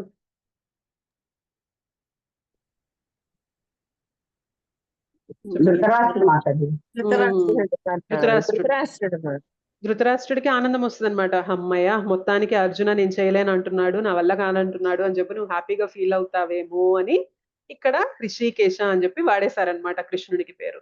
అంత హ్యాపీగా ఫీల్ అవ్వద్దు, అక్కడ ఋషికేశుడు ఉన్నాడు. ఋషికేశుడు శరణు అనేది అర్జునుడు తీసుకున్నారు, గుడాకేశుడు తీసుకున్నాడు. సో ఎప్పుడైతే ఈ గుడాకేశుడు ఋషికేశుని శరణు తీసుకున్నారో ఈయన ఇంద్రియాల్ని కూడా ఆయన నడిపించగలడు. సో అంత హ్యాపీ ఏం ఫీల్ అవ్వద్దు ధృతరాష్ట్ర అని చెప్పి సంజయ చెప్తున్నారనమాట. చెప్పగానే ఇండైరెక్ట్ గా చెప్తున్నారనమాట. ఓకే 2.10 చూద్దాం. ఫాస్ట్ గా ఉందా, పర్వాలేదా? పర్వాలేదు మాతాజీ. 2.10 తమువాచ హృషీకేశః ప్రహసన్నివ భారత సేనయోరుభయోర్మధ్యే విషీదంతమిదం వచః. సో ఓ భరతవంశీయుడా, ఆ సమయమున నవ్వుచు శ్రీకృష్ణుడు ఇరు సేనల నడుమ దుఃఖమగ్నుడైన అర్జునునితో ఇట్లనెను. ప్రహసన్నివ అంటారు అనమాట. అంటే నవ్వుతున్నాడా అన్నట్లుగా ఉందన్నమాట కృష్ణుని ముఖం. సో అట్లా అటువంటి మొహం పెట్టి భగవంతుడు ఇరు సేనల నడుమ, సేనయోరుభయోర్ మధ్యే విషీదంతమిదం వచః. సో బాగా కంప్లీట్ గా దుఃఖ సాగరంలో మునిగిపోయిన అర్జునుడితో ఇట్లా మాట్లాడుతున్నాడు అంటున్నారు అనమాట. ఇప్పుడు మనం తెలుసుకోవాల్సిన కొన్ని పాయింట్స్ ఏంటి అంటే సేనయోరుభయోర్ మధ్య అంటున్నారు. భగవద్గీత యొక్క గొప్పతనం ఏంటి తెలుసా? కూర్చొని క్లాస్లో చెప్పినట్టుగా చెప్పలేదు భగవంతుడు. ఇరు సేనలు యుద్ధానికి సిద్ధమైపోయినప్పుడు ఇంకా ఆల్మోస్ట్ ఇంకా యుద్ధం జరుగుతుందా అన్నప్పుడు అర్జునుడి యొక్క సందిగ్ధత, అర్జునుడి యొక్క పరిస్థితి చూసి భగవంతుడు చెప్పారనమాట. సో ఎంత ఎంత గ్రేట్ డిస్కషన్, ఎంత గొప్ప డిస్కషన్ కాకపోతే మన జీవితంలో కూడా రోజు తెరిస్తే యుద్ధాలనేవి నడుస్తూ ఉంటాయి. అటువంటి యుద్ధాలకి సొల్యూషన్ అనేది ఈ యుద్ధం మాధ్యమంగా భగవంతుడు అర్జునుడి ద్వారా మనందరికీ ఇచ్చేసారనమాట. సేనయోర్ ఉభయోర్ మధ్య ఇరు సేనలు రెడీగా ఉన్నాయి. మన జీవితంలో కూడా అంతే అన్నమాట. మన మనస్సు విపరీతమైన అనర్థాలనేవి మనల్ని గురి చేస్తూ ఎన్నో యుద్ధాలనేవి మన జీవితంలో జరుగుతూ ఉంటాయన్నమాట. సో భగవద్గీత శరణు తీసుకున్నప్పుడే ఈ జ్ఞానం ఎప్పుడైతే కృష్ణ అర్జునకి బోధించారో తన మనసులో ఉన్న దుఃఖం అంతా పోయింది కదా. అలానే మనం భగవద్గీతని మన జీవితంలో ఆచరించడం మొదలుపెట్టినప్పుడు మన జీవితంలో ఉన్న దుఃఖాలు అనేవి కూడా పోతాయన్నమాట. అది రిప్రజెంట్ చేస్తుంది ఇక్కడ సేనయోర్ ఉభయోర్ మధ్య అని. అండ్ అర్జున ఇక్కడ ఇన్స్ట్రక్షన్ అడుగుతున్నారనమాట. అయితే చాలా సార్లు ఏమైతుంది అంటే మనం చేసే పెద్ద తప్పేంటి అంటే ఎవరైనా వచ్చి మనల్ని అడిగారా లేదా అని చూసుకోకుండానే ఫ్రీగా మనం ఇచ్చేది ఏదన్నా ఉంది అంటే ఏంటి చెప్పండి? అడ్వైస్. ఎగ్జాక్ట్లీ అడ్వైస్ ఇచ్చేస్తాం అన్నమాట. సో ఏదో జరుగుతుంది, ఎవరి లైఫ్ లోనో ఏదో జరుగుతుంది, అది ఎవరి ద్వారానో మన చెవున పడింది అనుకోండి, ఇమీడియట్ గా విన్న వెంటనే మన నోట్లో నుండి వస్తుంది, వీళ్ళు ఇప్పుడు ఈ సిచ్యుయేషన్ లో ఇలా కాదు చేయాల్సింది. అసలు ఈ మాత్రం తెలియకుండా ఎలా చేస్తారు? ఇలా చేస్తుంటే వాళ్ళకి అసలు ఈ ప్రాబ్లమే వచ్చేది కాదు కదా. ఇట్లా మనం చెప్తామా చెప్పమా? చేసారు అవును మాతాజీ. ఫ్రీగా ఇచ్చేస్తాం అన్నమాట సలహాలు. కానీ గుర్తుపెట్టుకోవాలి ఏంటి అంటే ఈవెన్ ఇక్కడ చూడండి, అర్జున ఎప్పుడైతే సరెండర్ అయ్యారో కృష్ణ గంభీరంగా ఇన్స్ట్రక్షన్స్ ఇవ్వడం మొదలు పెట్టారు. కానీ అర్జున సరెండర్ అవ్వకుండా 2.1 2.2లో ఎప్పుడైతే అర్జున చెప్పారో నా వల్ల కావట్లేదు కృష్ణ, ఏం చేయాలో తెలియడం లేదు అన్నప్పుడు ఇన్స్ట్రక్ట్ చేశారా కృష్ణ, లేదా ఒక ఫ్రెండ్లీ టాక్ లాగా చెప్పారా? జస్ట్ ఒక సజెషన్ లాగా ఇచ్చారా? చెప్పండి. జస్ట్ సజెషన్ ఇచ్చారు. కానీ ఎప్పుడైతే అర్జున సరెండర్ అవుతారో చాలా గట్టిగా మాట్లాడడం మొదలు పెడతారనమాట. కృష్ణ అంటే ఇన్స్ట్రక్ట్ చేస్తున్నారు, గురువు స్థానం తీసుకొని ఇన్స్ట్రక్షన్స్ ఇవ్వడం మొదలు పెడుతున్నారు అనమాట. మనం కూడా గుర్తుపెట్టుకోవాలి, అన్వాంటెడ్ హెల్ప్, అన్ఆస్డ్ హెల్ప్, ఎవరైనా అడగకుండా మనం వెళ్ళి ఇన్స్ట్రక్షన్స్ ఇస్తున్నాము అంటే బేసిక్గా ఏమవుతుందంటే వాళ్ళ జీవితంలో మనం ఒక డిస్టర్బెన్స్ అయిపోతాం అనమాట.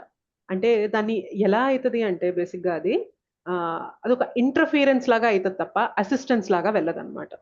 ఇప్పుడు ఎవరైనా వచ్చి మనల్ని ఏదన్నా ఇట్లాంటి సిచ్యువేషన్లో నేను ఉన్నాను, నీకేమనిపిస్తుంది, నేనేం చేయొచ్చు అని అన్నప్పుడు వాళ్ళతో మనకున్న రిలేషన్ ని బేస్ చేసుకొని చెప్పాలి.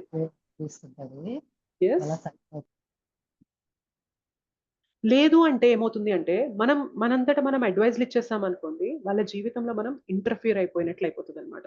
సో చాలా సార్లు ఇది కూడా జరుగుతుందా లేదా, నా జీవితంతో నువ్వు పట్టించుకోవద్దు, ఇంటర్ఫియర్ అవ్వద్దు అని కూడా అంటారు. నా లైఫ్ నా ఇష్టం, నువ్వెందుకు ఇంటర్ఫియర్ అవుతావు నా లైఫ్ లో, నువ్వు కల్పించుకోవద్దు అని కూడా అంటారు అనమాట. గుర్తుపెట్టుకోవాలి, మనల్ని అడిగి మనతో వాళ్ళ యొక్క రిలేషన్ ఏంటి అన్నది తెలుసుకున్న తర్వాత నీ ఒపీనియన్ నాకు చెప్పు, నువ్వేం చెప్తే అది నాకు కన్సిడర్ చేసి నాకు ముందుకు వెళ్ళాలని ఉంది అనుకున్నప్పుడు చెప్పడం అనేది బెస్ట్ థింగ్ అనమాట. లేదు అంటే అది జస్ట్ ఇంటర్ఫిరెన్స్ అయిపోతుంది. చాలాసార్లు ఏమవుతుందంటే దానివల్ల రిలేషన్షిప్స్ కూడా స్పాయిల్ అయిపోతూ ఉంటాయి, బ్యాక్ ఫైర్ అవుతూ ఉంటుంది అనమాట. మనం ఇచ్చిన సలహా అనేది అది వెనక్కి కొట్టి రిలేషన్స్ అనేవి ఇబ్బందుల్లోకి వచ్చేస్తూ ఉంటాయి అనమాట. సో ఎప్పుడైతే అర్జున సరెండర్ అవుతారో అప్పుడు కృష్ణ ఇన్స్ట్రక్షన్స్ ఇవ్వడం అనేది మొదలు పెడతారు. అంతకు ముందు వరకు కూడా ఒక చిన్న ఫ్రెండ్లీగా ఒక పెప్ టాక్ అనేది జరిగింది, కానీ ఇప్పుడు మాత్రం సీరియస్ ఇన్స్ట్రక్షన్స్ ఇవ్వడం మొదలు పెట్టారు. దాంతోపాటు ఏమంటున్నారు, ప్రహసన్నివ అంటున్నారు. చిన్న నవ్వుతున్నాడా కృష్ణ అన్న ముఖం అనేది పెట్టారనమాట. అయితే జనరల్ గా ఎవరైనా ఇంత దుఃఖ సాగరంలో మునిగిపోయినప్పుడు నేను మిమ్మల్ని గురువుగా యాక్సెప్ట్ చేస్తున్నానండి, మీరే నా గురువు అని చెప్పి, నా జీవితంలో ఇంత పెద్ద నష్టం జరుగుతుంది, ఇంత పెద్ద ప్రాబ్లంలో నేను ఉన్నాను అని చెప్పి మనం వెళ్ళి మన మనసులో గోడంతా చెప్పుకున్న తర్వాత మన గురువు స్థానంలో ఎవరైతే ఉన్నారో వాళ్ళు పక్క నవ్వారనుకోండి, మనకేమనిపిస్తుంది? బాధేస్తుంది మాతాజీ, చాలా బాధేస్తుంది, అవునా కదా? ప్రాబ్లం లో ఉంటే వాళ్ళకి నవ్వులాటగా ఉందా అనిపిస్తుంది. కానీ ఇక్కడ కృష్ణ ఏంటి అంటే నవ్వుదామని నోటి దాకా నవ్వొచ్చింది కానీ ఆపేశారనమాట. అది ఒక్కోసారి మనకి ఇట్లా పెదాల దాకా నవ్వొచ్చి వెంటనే ఆపేస్తాం కదా, అట్లా ప్రహసన్ నివ, నవ్వుతున్నాడా అన్నట్లుగా ఫేస్ పెట్టారనమాట. అయితే బేసిక్ గా ఎందుకు నవ్వుతున్నాడంటే కృష్ణ, ఇప్పటిదాకా ఏవైతే ఫ్రెండ్లీ టాక్స్ నడిపావో జరగదని చెప్పి తెలుసుకున్నావు, సో వెంటనే సరెండర్ అయ్యావు, I'm actually waiting for this, నువ్వు ఎప్పుడైతే సరెండర్ అవుతావో నేను నీకు బోధిద్దామని ఎదురు చూస్తున్నాను అని కృష్ణ ఆ చిన్న మందహాసం దరహాసం అంటారు కదా, లిటిల్ స్మైల్ అనేది ఇచ్చారు అన్నట్టుగా చెప్తారనమాట. ఇప్పటిదాకా ఉన్న ఫ్రెండ్ సడన్ గా డిసైపుల్ పొజిషన్ లోకి వచ్చేసాడే అన్నట్లుగా నవ్వుతున్నారు అనమాట. ప్లెజెంట్ రెస్పాన్స్ అనమాట అదంతే. ఓకే, 2.11 లో ఏమంటున్నారో చూద్దాం. ఇక్కడ నుంచి కృష్ణ ఇన్స్ట్రక్ట్ చేయడం అనేది మొదలవుతుంది. సో 2.11 లో శ్రీ భగవానువాచ అశోచ్యానన్వశోచస్త్వం ప్రజ్ఞావాదాంశ్చ భాషసే గతాసూన గతాసూంశ్చ నానుశోచంతి పండితాః.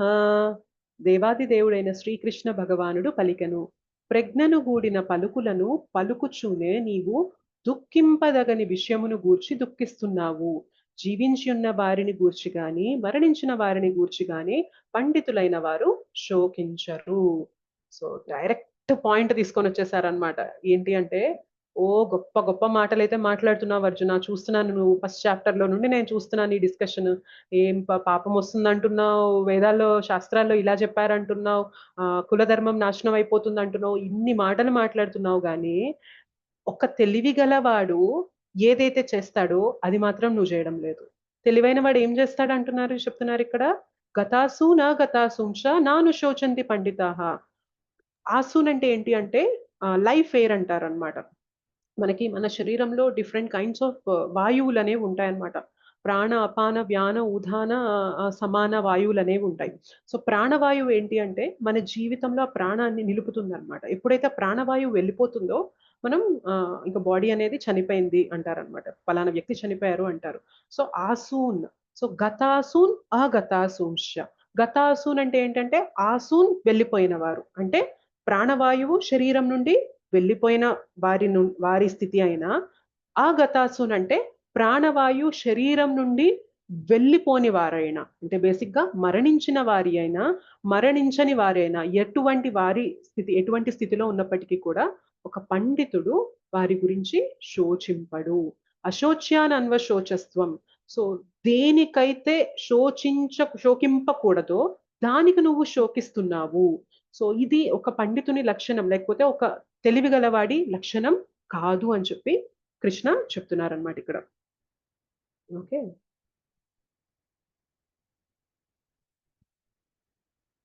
ఇంకేమంటున్నారు అంటే,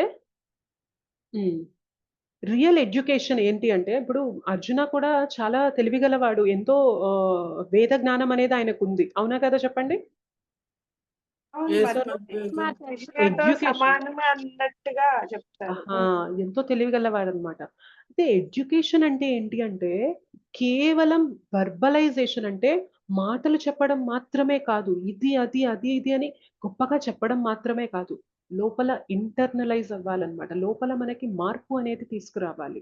ఒకవేళ అది లేదో అనుకోండి, అది ఎడ్యుకేషన్ అయినట్టు కాదనమాట. రియల్ ఎడ్యుకేషన్ అంటే కేవలం ఇలా మాటలతో చెప్పేది కాదు, అది జరుగుతుంది ఇది జరుగుతుంది ఇది జరుగుతుంది అని చెప్పడం కాదు.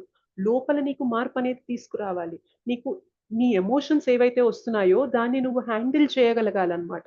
So education of emotions is the real education అంటారనమాట. సో ఏ ఎమోషన్స్ అనేవి అప్రోప్రియేట్, ఇందాక చెప్పాం కదా, నా స్థితి ఏదైతే ఉందో, ఎమోషనల్ ఇంబ్యాలెన్స్ ఏదైతే కలిగిందో, దీనివల్ల నాకు సురరాజిపత్యం వచ్చినా, అంటే నాకు దేవతల యొక్క రాజ్యం వచ్చినా కూడా నాకు అది నా బాధని తీర్చదు అంటున్నారు కదా. సో ఏ ఎమోషన్స్ అప్రోప్రియేట్, ఏ ఎమోషన్స్ ఇన్అప్రోప్రియేట్, ఏవి మనం కన్సిడర్ చేయాలి, ఎటువంటి ఆలోచనలు, ఎటువంటి ఎమోషన్స్ అనేవి మనం సీరియస్ గా కన్సిడర్ చేయాలి, ఎటువంటివి మనం త్యజించాలి అనేది తెలుసుండడమే రియల్ ఎడ్యుకేషన్. సో నువ్వు ఇవాళ గొప్ప గొప్ప మాటలైతే మాట్లాడుతున్నావు, కానీ నీ లోపల వచ్చే ఎమోషన్స్ ని నువ్వు ఏది కన్సిడర్ చేయాలో ఏది కన్సిడర్ చేయాల్సిన అవసరం లేదో నువ్వు తెలుసుకోలేకపోతున్నావు. సో నువ్వు చెప్పే ఎమోషన్స్ అనేవి మొత్తం కూడా బాడీలీ లెవెల్, ఫిజికల్ లెవెల్లో ఉన్నాయి. సో దానివల్ల నువ్వు ఉద్ధరింపబడవు. సో నీ ఎమోషన్స్ అనేవి అన్ఎడ్యుకేటెడ్. ఎడ్యుకేట్ అయిన వాడు ఏమంటున్నారు, గతాసూన గతాసూంశ నాను శోచంతి పండితాః. పండితులు ఎవ్వరూ కూడా ప్రాణంతో ఉన్న వ్యక్తి స్థితికైనా మరణించిన వారి స్థితి అయినా కానీ ఇరువురి గురించి కూడా దుఃఖిస్తూ కూర్చోరు, ఇలా శోకిస్తూ కూర్చోరు అని చెప్పి కృష్ణ చెప్తున్నారు అనమాట. సో రియల్ ఎడ్యుకేషన్ అంటే ఎప్పుడు గుర్తుపెట్టుకోవాలి మనకి, if you're really educated we should know what emotions to be considered. మనలో వచ్చే ఏవైతే ఈ భావోద్వేగాలు ఉంటాయో అవి ఏవి మనం పరిగణలోకి తీసుకోవాలి, ఏవి మనం త్యజించాలి అని ఎప్పుడైతే తెలుస్తుందో దట్ ఈస్ రియల్ ఎడ్యుకేషన్ అన్నమాట. సో అది కేవలం మనకి స్పిరిచువల్ నాలెడ్జ్ మాత్రమే ఇవ్వగలదు, స్పిరిచువల్ ఎడ్యుకేషన్ మాత్రమే ఇవ్వగలదు. అవునా కదా చెప్పండి?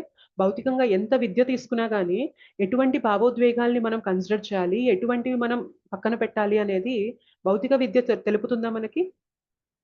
లేదు. No, No, Mataji. Mataji. అలాంటి తెలియదు భౌతిక విద్య. తెలియదు. కేవలం ఒక ఆధ్యాత్మిక జ్ఞానం ఉన్నప్పుడే అది తెలుస్తుంది. ఇవాళ జ్ఞానవంతుడిగా మాట్లాడుతున్నావు కానీ బట్ నీలో వచ్చే ఈ భావోద్వేగాలు అనేవి ఏవి కన్సిడర్ చేయాలో ఏవి కన్సిడర్ చేయకూడదో తెలుసుకోలేని స్థితిలో ఉన్నావు Arjuna. So you are speaking like a learned person.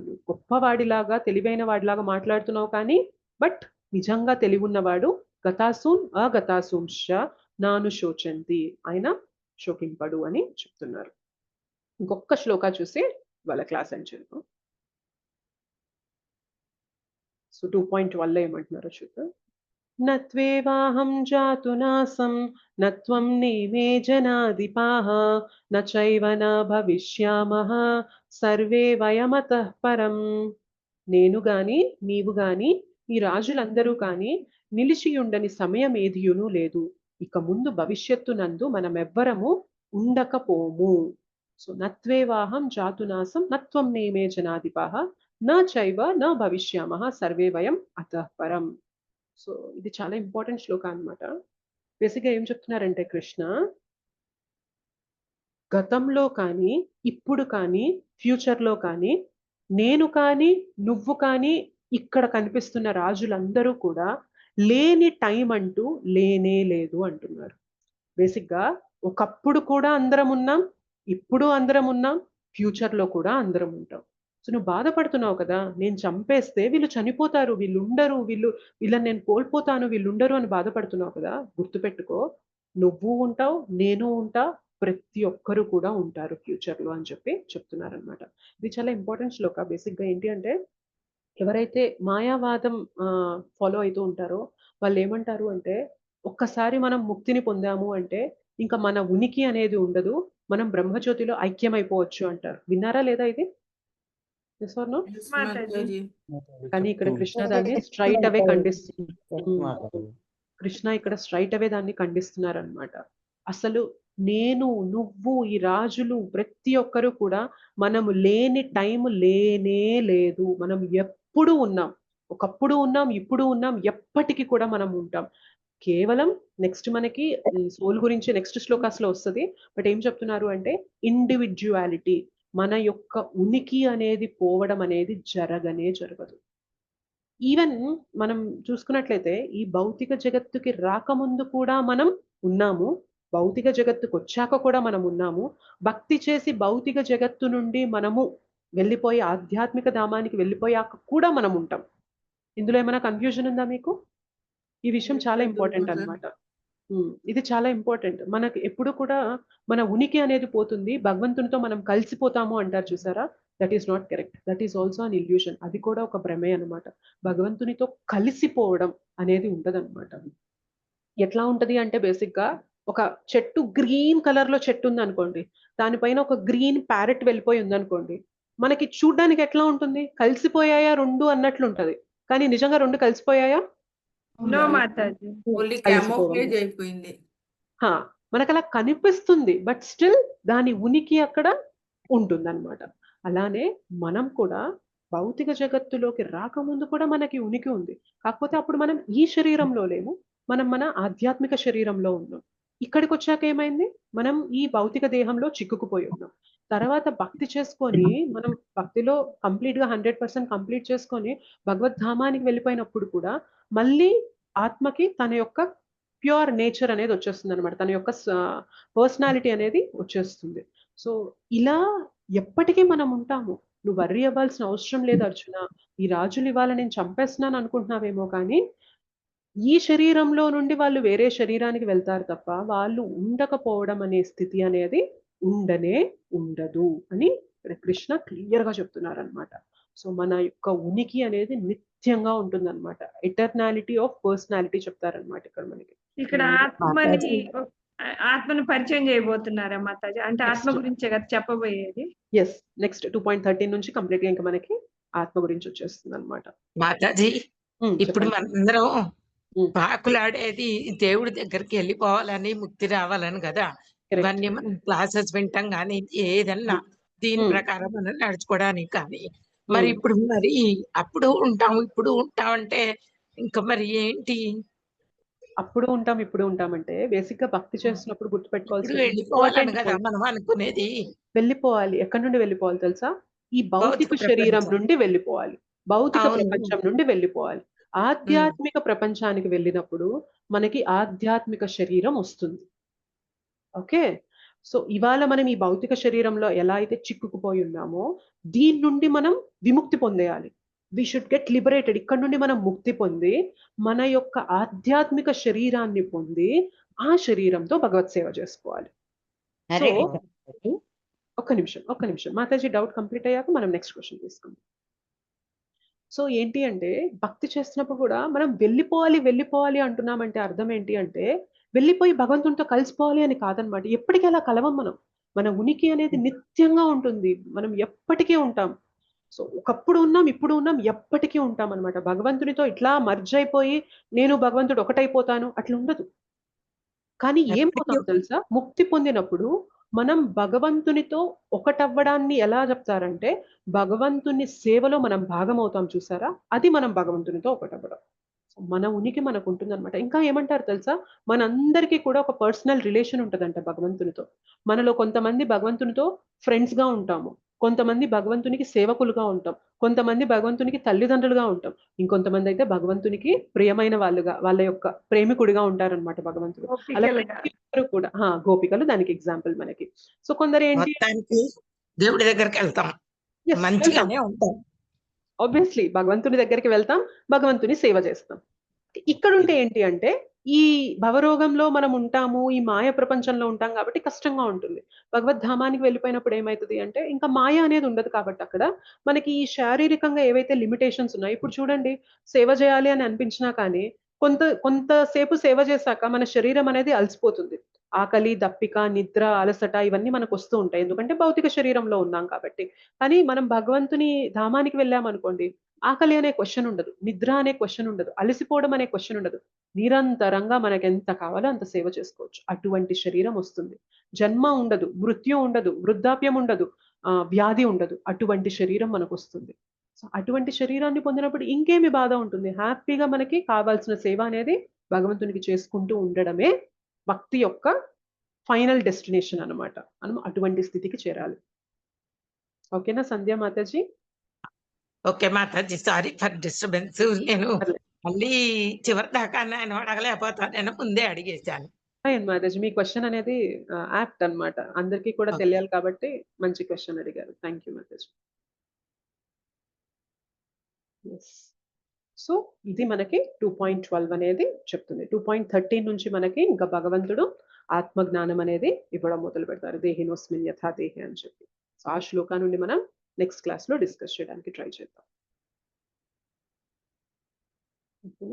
ఎప్పుడైనా కానీ గుర్తుపెట్టుకోండి, ఎవరితో మాట్లాడుతున్నా కానీ భక్తి ఒకటే చెప్తుంది అనమాట, మాయావాదాన్ని చెప్పదు. మనం భగవంతునితో ఐక్యం అయిపోవడం అనేది జరగదనమాట. శ్రీల ప్రభుపాదుల వారు బుక్స్ చదివితే స్ట్రైట్ అవే ఖండించేస్తారనమాట. So that is wrong, that philosophy doesn't exist. అది కుదరదు. మనం ఎప్పుడు కూడా భగవంతుని సేవకులుగానే ఉంటాము, సేవకులుగా ఉండాలి అని కోరుకోవాలి. ఇంకా మనం అయితే భగవద్ధామానికి వెళ్ళిపోవాలి అని అంటున్నాం కానీ శుద్ధ భక్తులు ఏమంటారు తెలుసా? భగవద్ధామానికి కూడా వెళ్ళాల్సిన అవసరం లేదు. నువ్వు ఎక్కడ పెడతావో అక్కడ పెట్టు కృష్ణ, నాకు మాత్రం నీ సేవ ఉండాలి. నరకానికి పంపిస్తావా? పర్లేదు పంపించు, నాకు నీ సేవ కావాలి. స్వర్గానికి పంపిస్తావా? ఫైన్, అక్కడ కూడా నాకు నీ సేవ కావాలి. ఈ భూలోకంలో ఉంచుతావా? పర్లేదు, నాకు నీ సేవ కావాలి. నువ్వు ఎక్కడ పెట్టినా నాకు నీ సేవనే ఇంపార్టెంట్ అంటారు అనమాట. ఇది వారి యొక్క గొప్పతనం అనమాట. మనం ఇవాళ అంత స్టేజ్ లో లేం కాబట్టి మనం భగవద్ధామానికి వెళ్ళిపోవాలి అని మాట్లాడుతున్నాము. బట్ ఏదైనా కానీ గుర్తుపెట్టుకోవాల్సింది ఒకటే, ఎక్కడున్నా కానీ నాకు సేవ కావాలి. సేవ ద్వారానే భగవంతునికి మనం దగ్గర అవ్వగలం. అదే మన యొక్క స్వభావం. సేవ చేస్తేనే మనకు నిజమైన ఆనందం అనేది దొరుకుతుంది. హరే కృష్ణ మాతాజీ. హరే కృష్ణ. అడగొచ్చా? ఇంకా వేరే వారు ఎవరైనా అడుగుతున్నారు? కమలకుమారి మాతాజీ, హిమబిందు మాతాజీ హ్యాండ్ రైజ్ చేశారు. నెక్స్ట్ మిమ్మల్ని అడుగుతాం మాతాజీ. హరే కృష్ణ మాతాజీ. హరే కృష్ణ మాతాజీ. ధన్యవాదాలు మాతాజీ. మాతాజీ ఇప్పుడు ఆ, భగవంతుడి దగ్గర మనం ఉంటాము ఆధ్యాత్మికంగా అక్కడ వాయిస్ బ్రేక్ అవుతుంది మాతాజీ, మరి అక్కడి వినిపించడం నుంచే లేదు. మనము సేవ చేసుకుంటూ వాయిస్ బ్రేక్ అవుతుంది మాతాజీ. ఇప్పుడు వర్షం ఇప్పుడు క్లియర్ గా పడుతుంది కదా, కొంచెం పర్లేదు. ఇంటర్నెట్ కనెక్షన్ సరిగ్గా. సరే మాతాజీ, పర్వాలేదు, మళ్ళీ అడుగుతాను నేను. ఇప్పుడు క్లియర్ గా ఉంది, చెప్పండి. ఓకే. మాతాజీ, ఇప్పుడు మనం భగవంతుడి దగ్గర ఉండి భగవంతుడి దగ్గర సేవ చేసుకుంటూ అంతా మనం ఎప్పుడు ఉంటాం కదా, అక్కడి నుంచే విముఖత చూపించి ఇక్కడికి వచ్చామా మాతాజీ? వచ్చేస్తామా మాతాజీ వెళ్ళిన తర్వాత మళ్ళీ కూడా? ఒకసారి ఇప్పుడు వెళ్ళిపోయామంటే ఇంక మళ్ళీ రామ్ మాతాజీ. ఒకసారి వస్తాము. ఇప్పుడు మనందరం కూడా ఏంటి అంటే ఫస్ట్ టైం అన్నమాట. ఒకసారి వస్తామా మాతాజీ? అదే డౌట్ మాతాజీ. ఒకసారి ఇప్పుడు మనం వచ్చాం కదా, so this is our first time అన్నమాట. ఒకసారి వచ్చాము, వచ్చాక మాత్రం వెళ్ళలేదన్నమాట. జన్మలు జన్మలు జన్మలు జన్మలు తీసుకుంటూ ఇక్కడే తిరుగుతున్నాం గానీ వెళ్ళలేదు మళ్ళీ. భక్తి మార్గాల్లో తీసుకొని మనం వెళ్ళిపోయాం అనుకోండి, ఇంక మళ్ళీ రామ్ ఇక్కడికి. అందుకని చాలా అరుదైన అవకాశం అంటారనమాట భక్తి. ఎంతో మంది తిరుగుతూనే ఉన్నారు జన్మ మృత్యు జరా వ్యాధి చక్రంలో. కానీ ఇటువంటి చక్రంలో మనకి భక్తి వచ్చింది అనుకోండి, ఈ చక్రం నుండి మనం బయటకు వచ్చేస్తాం అనమాట. సో మనకి ఒకటే మార్గం ఏంటి అంటే ఈ నుండి బయటికి రావడానికి భక్తి. మన జీవితంలో భక్తి వచ్చింది అంటే మొత్తానికి చెక్ పెట్టేసి మనం బయటకు వచ్చేసి భగవద్ధామానికి వెళ్ళిపోయే మార్గం అనేది మనకి ఓపెన్ అయిపోయినట్లు అనమాట. సో ఒకసారి వస్తాము, వచ్చాక భక్తి చేసుకొని మాత్రం వస్తాం మాతాజీ. ఒకసారి అయితే వస్తాం. అందరూ కాదు, అది కూడా అందరూ కాదు. ఏమంటారు అంటే భగవద్ధామంలో ఉండే 10% సోల్స్ మాత్రమే కిందకు వస్తారంట ఈ భౌతిక జగత్తులోకి. 90% వాళ్ళు అంటారంట, నాకెక్కడికి వద్దు, నాకు నీ సేవే కావాలి కృష్ణ అంటారంట. అని మనం ఎలా అంటే కొంచెం నాటీ చిల్డ్రన్ అంటారు కదా, తల్లిదండ్రులు చెప్పింది వినకుండా అల్లరి చేసి పెడ చేసి కొంచెం అట్లాంటి పిల్లలు కదా, మనందరం అట్లాంటి వాళ్ళం అంటారు అనమాట. సో మనం భగవంతుడు చెప్పారు, వద్దు వెళ్ళొద్దు నువ్వు కిందకి, అక్కడ ప్లేస్ మంచిది కాదు, నువ్వు హ్యాపీగా ఇక్కడ ఉండు, ఎంత బాగుంది ఇక్కడ, మనం కలిసి ఆడుకోవచ్చు, ఫ్రెండ్లీగా ఉన్నాం అనుకో కలిసి ఆడుకోవచ్చు, లేదంటే నువ్వు తల్లిదండ్రులుగా ఉన్నావు అనుకో కొన్ని ఆ భావంలో నాకు నువ్వు సేవ చేసుకోవచ్చు, ఇంతకు మించిన ఆనందం నీకు ఉండదు అని భగవంతుడు ఎంతో వారిస్తారనమాట. కానీ మనం మాత్రం వినకుండా ఇక్కడికి వచ్చేస్తాము. ఎప్పుడైతే ఇక్కడికి వచ్చాక ఇక్కడ వచ్చిన కష్టాలు అనేవి పడుతూ మనం తెలుసుకుంటాం, అసలు నేను ఏదైతే సుఖం సుఖం సుఖం అని పరిగెడుతున్నాను అందులో సుఖం లేనే లేదు. సో నాకు భగవత్ సేవలోనే సుఖం ఉంది, భగవంతుని కథ వినడంలోనే సుఖం ఉంది అని ఎప్పుడైతే కంప్లీట్ గా తెలుసుకొని అందులో ఆ భక్తి కార్యక్రమాల్లో మనం బాగా ఇన్వాల్వ్ అయిపోయి మనసు పెట్టి చేస్తామో మెల్లిమెల్లిగా మనం ఈ చక్రం నుండి బయటకు వచ్చేసి భగవద్ధామానికి వెళ్ళిపోయే దారి అనేది తెరుచుకుంటుంది మాతాజీ. సో అలా మనం భగవద్ధామానికి వెళ్ళిపోవచ్చు తిరిగి. Hare Krishna Mataji, thank you. హరే కృష్ణ హిమబిందు మాతాజీ. హరే కృష్ణ మాతాజీ. హరే కృష్ణ మాతాజీ. మాతాజీ ఏం బుక్ సజెస్ట్ చేస్తారు Mataji other than Bhagavad Gita and Bhagavatam for reading? For reading you are starting scratch నుండి స్టార్ట్ చేస్తున్నారా? yes Mataji. Then you should go for small books Mataji, don't go for Bhagavad Gita straight away. ఎందుకంటే భగవద్గీతలో చాలా philosophy ఉంటుంది కాబట్టి when you directly open Bhagavad Gita you'll get confused Mataji. That's why Prabhupada had given us so many small books. So మనకి 30, 40, 50 pages తో ఉండే చాలా చిన్న బుక్స్ అనేవి ఉంటాయి అన్నమాట. So on the way to Krishna and మనకి path of perfection, so chant and be happy, ఇట్లా చాలా బుక్స్ ఉంటాయి మనకి. సో ఇవి మీరు ఇనిషియల్ గా బుక్ లిస్ట్ అనేది కావాలంటే మీరు ఏ గ్రూప్ లో ఉన్నారు మాతాజీ? నేను భగవద్గీత అట్ హోమ్ తెలుగులో ఉన్నాను మాతాజీ. ఓకే. సో అంటే మీకు ఈ క్లాస్ ఇన్వైట్ ఎలా వచ్చింది మరి? మా కజిన్ ని అడిగాను, సో అవునా? She gave okay. Me this one. అవునా? ఓకే. ఓకే. సో మీ నంబర్ ఒకసారి నాకు పర్సనల్ గా చాట్ బాక్స్ లో పెట్టండి. నేను మీకు ఓకే. బుక్ లిస్ట్ అనేది పంపిస్తాను మాతాజీ. So okay. అందులో మీరు కొన్ని బుక్స్ అనేవి ఇస్కాన్‌కి వెళ్ళినప్పుడు తెచ్చుకున్నా, లేదంటే మీకు అమెజాన్‌లో కూడా ఆర్డర్ చేసుకోవచ్చు. ఆర్డర్ చేసుకొని మీరు స్టార్ట్ చేయొచ్చు మాతాజీ. సో ఇనీషియల్‌గా ఈ స్మాల్ బుక్స్‌తో స్టార్ట్ చేసినప్పుడు శ్రీల ప్రభుపాదుల వారు మనకి సింపుల్‌గా ఇస్తారనమాట. కాన్సెప్ట్స్‌ని చాలా సింపుల్‌గా ప్రెజెంట్ చేస్తారు. ఇవన్నీ చదివాక మనం భగవద్గీతకి అప్పుడు చదివితే అర్థమవుతుంది మాతాజీ. లేదు స్ట్రెయిట్ అవే భగవద్గీత తీసినప్పుడు చాలా కష్టంగా ఉంటుంది మాతాజీ అర్థం చేసుకోవడం. Okay. Thank you Mataji. Hare Krishna. Hare Krishna. Yes. Savita Mataji. Hare Krishna Mataji, ధన్యవాద ప్రణామ్. కృష్ణ ధన్యవాద ప్రణామ్ మాతాజీ. ఇందాక ఆ మాతాజీ అడుగున్నట్లు పైకి అంటే మనము తర్వాత పైకి వెళ్ళిపోతాం, కృష్ణుడి దగ్గర వెళ్ళిపోతాం అంటున్నారు కదా మాతాజీ. కానీ మనం ఇక్కడ అంత కరెక్ట్ చేస్తేనే కదా మాతాజీ పైకి వెళ్ళి కృష్ణుడి దగ్గర వెళ్ళేది.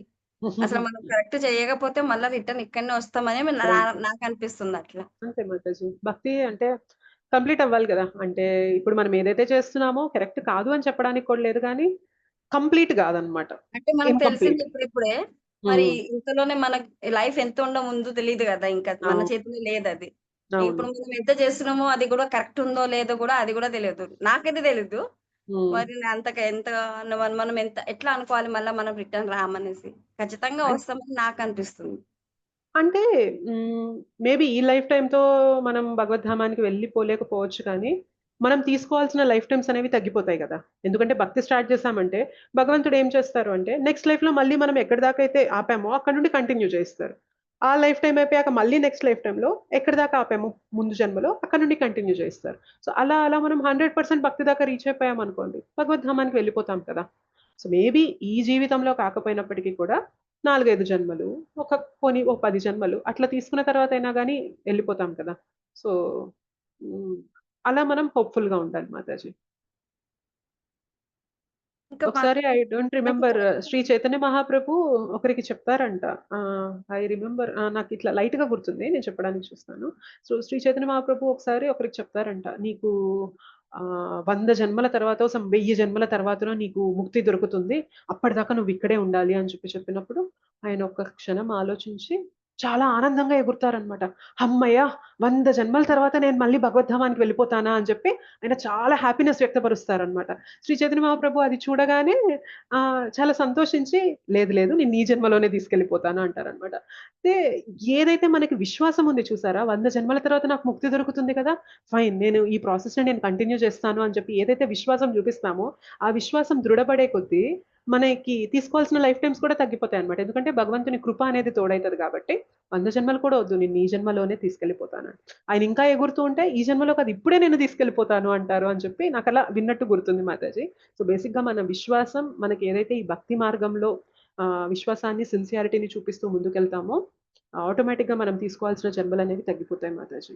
ఎస్పెషల్లీ శ్రీల ప్రభుపాదులు వారు మనకి ఇచ్చిన ఈ సాంగత్యంలో ఉంటూ ABCD అనేది శ్రద్ధగా చేస్తున్నప్పుడు ఖచ్చితంగా మనం వీలైనంత తొందరగా వెళ్ళగలుగుతాం మాతాజీ. మనలో ఆ సిన్సియారిటీ ఉండాలి. పోనీ మనం లైట్ తీసుకున్నాం అనుకోండి, పోన్లే మెల్లగొద్దాంలే, ఇంకో 4 జన్మలు తీసుకొని వద్దాంలే అని చెప్పి మనం లైట్ గా ఉన్నాం అనుకోండి, భగవంతుడు కూడా ఏం చేయలేరు. మనం సిన్సియారిటీ చూపించామనుకోండి, భగవంతుడు కూడా మార్గాన్ని సులభతరం చేసి ఎక్కడెక్కడైతే మనం పడిపోతూ ఉన్నామో అక్కడక్కడ మన అనర్థాలు అనేవి మాయాదేవి రూపంలో చూపిస్తూ వాటి నుండి ఎదుర్కొనే శక్తిని భగవంతునికి సరెండర్ అయ్యే కొద్దీ ఆ శక్తి అనేది మనకిస్తూ మనల్ని ముందుకు తీసుకెళ్తారు మాతాజీ. హరే కృష్ణ ధన్యవాద ప్రణామ్. మాతాజీ. Thank you. హరే కృష్ణ మాతాజీ. హరే కృష్ణ. హేమావతి మాతాజీ చెప్పండి. ఇప్పుడు మనం భగవద్ధామం కాడి నుంచి వచ్చామన్నాం కదా, అప్పుడు కర్మలు ఉండవు కదా మాతాజీ, ఇప్పుడు ఎందుకు కర్మలు ఆలోచిస్తున్నాం మనము? ఇక్కడికి వచ్చాక కర్మచక్రంలో పడిపోతాం మాతాజీ. ఇనిషియల్ గా కర్మలు ఉండవు. ఇప్పుడు డైరెక్ట్ భగవద్ధామం కాడి నుంచి మనం దిగాము అన్నారు కదా, అప్పుడు కర్మ మనం చెయ్యం కదా మాతాజీ ముందు. ముందు మన కోరికతో వస్తాం, కర్మతో కాదు. మనం కోరిక వ్యక్తపరుస్తాం అన్నమాట. ఏంటి అంటే, కృష్ణ నువ్వు మాత్రమే ఎందుకు అన్ని పూజలు అందుకోవాలి, నిన్ను మాత్రమే ఎందుకు అందరూ ఆరాధించాలి అని చెప్పి మనం కృష్ణుడికి విముఖత అయిపోయాం అనమాట.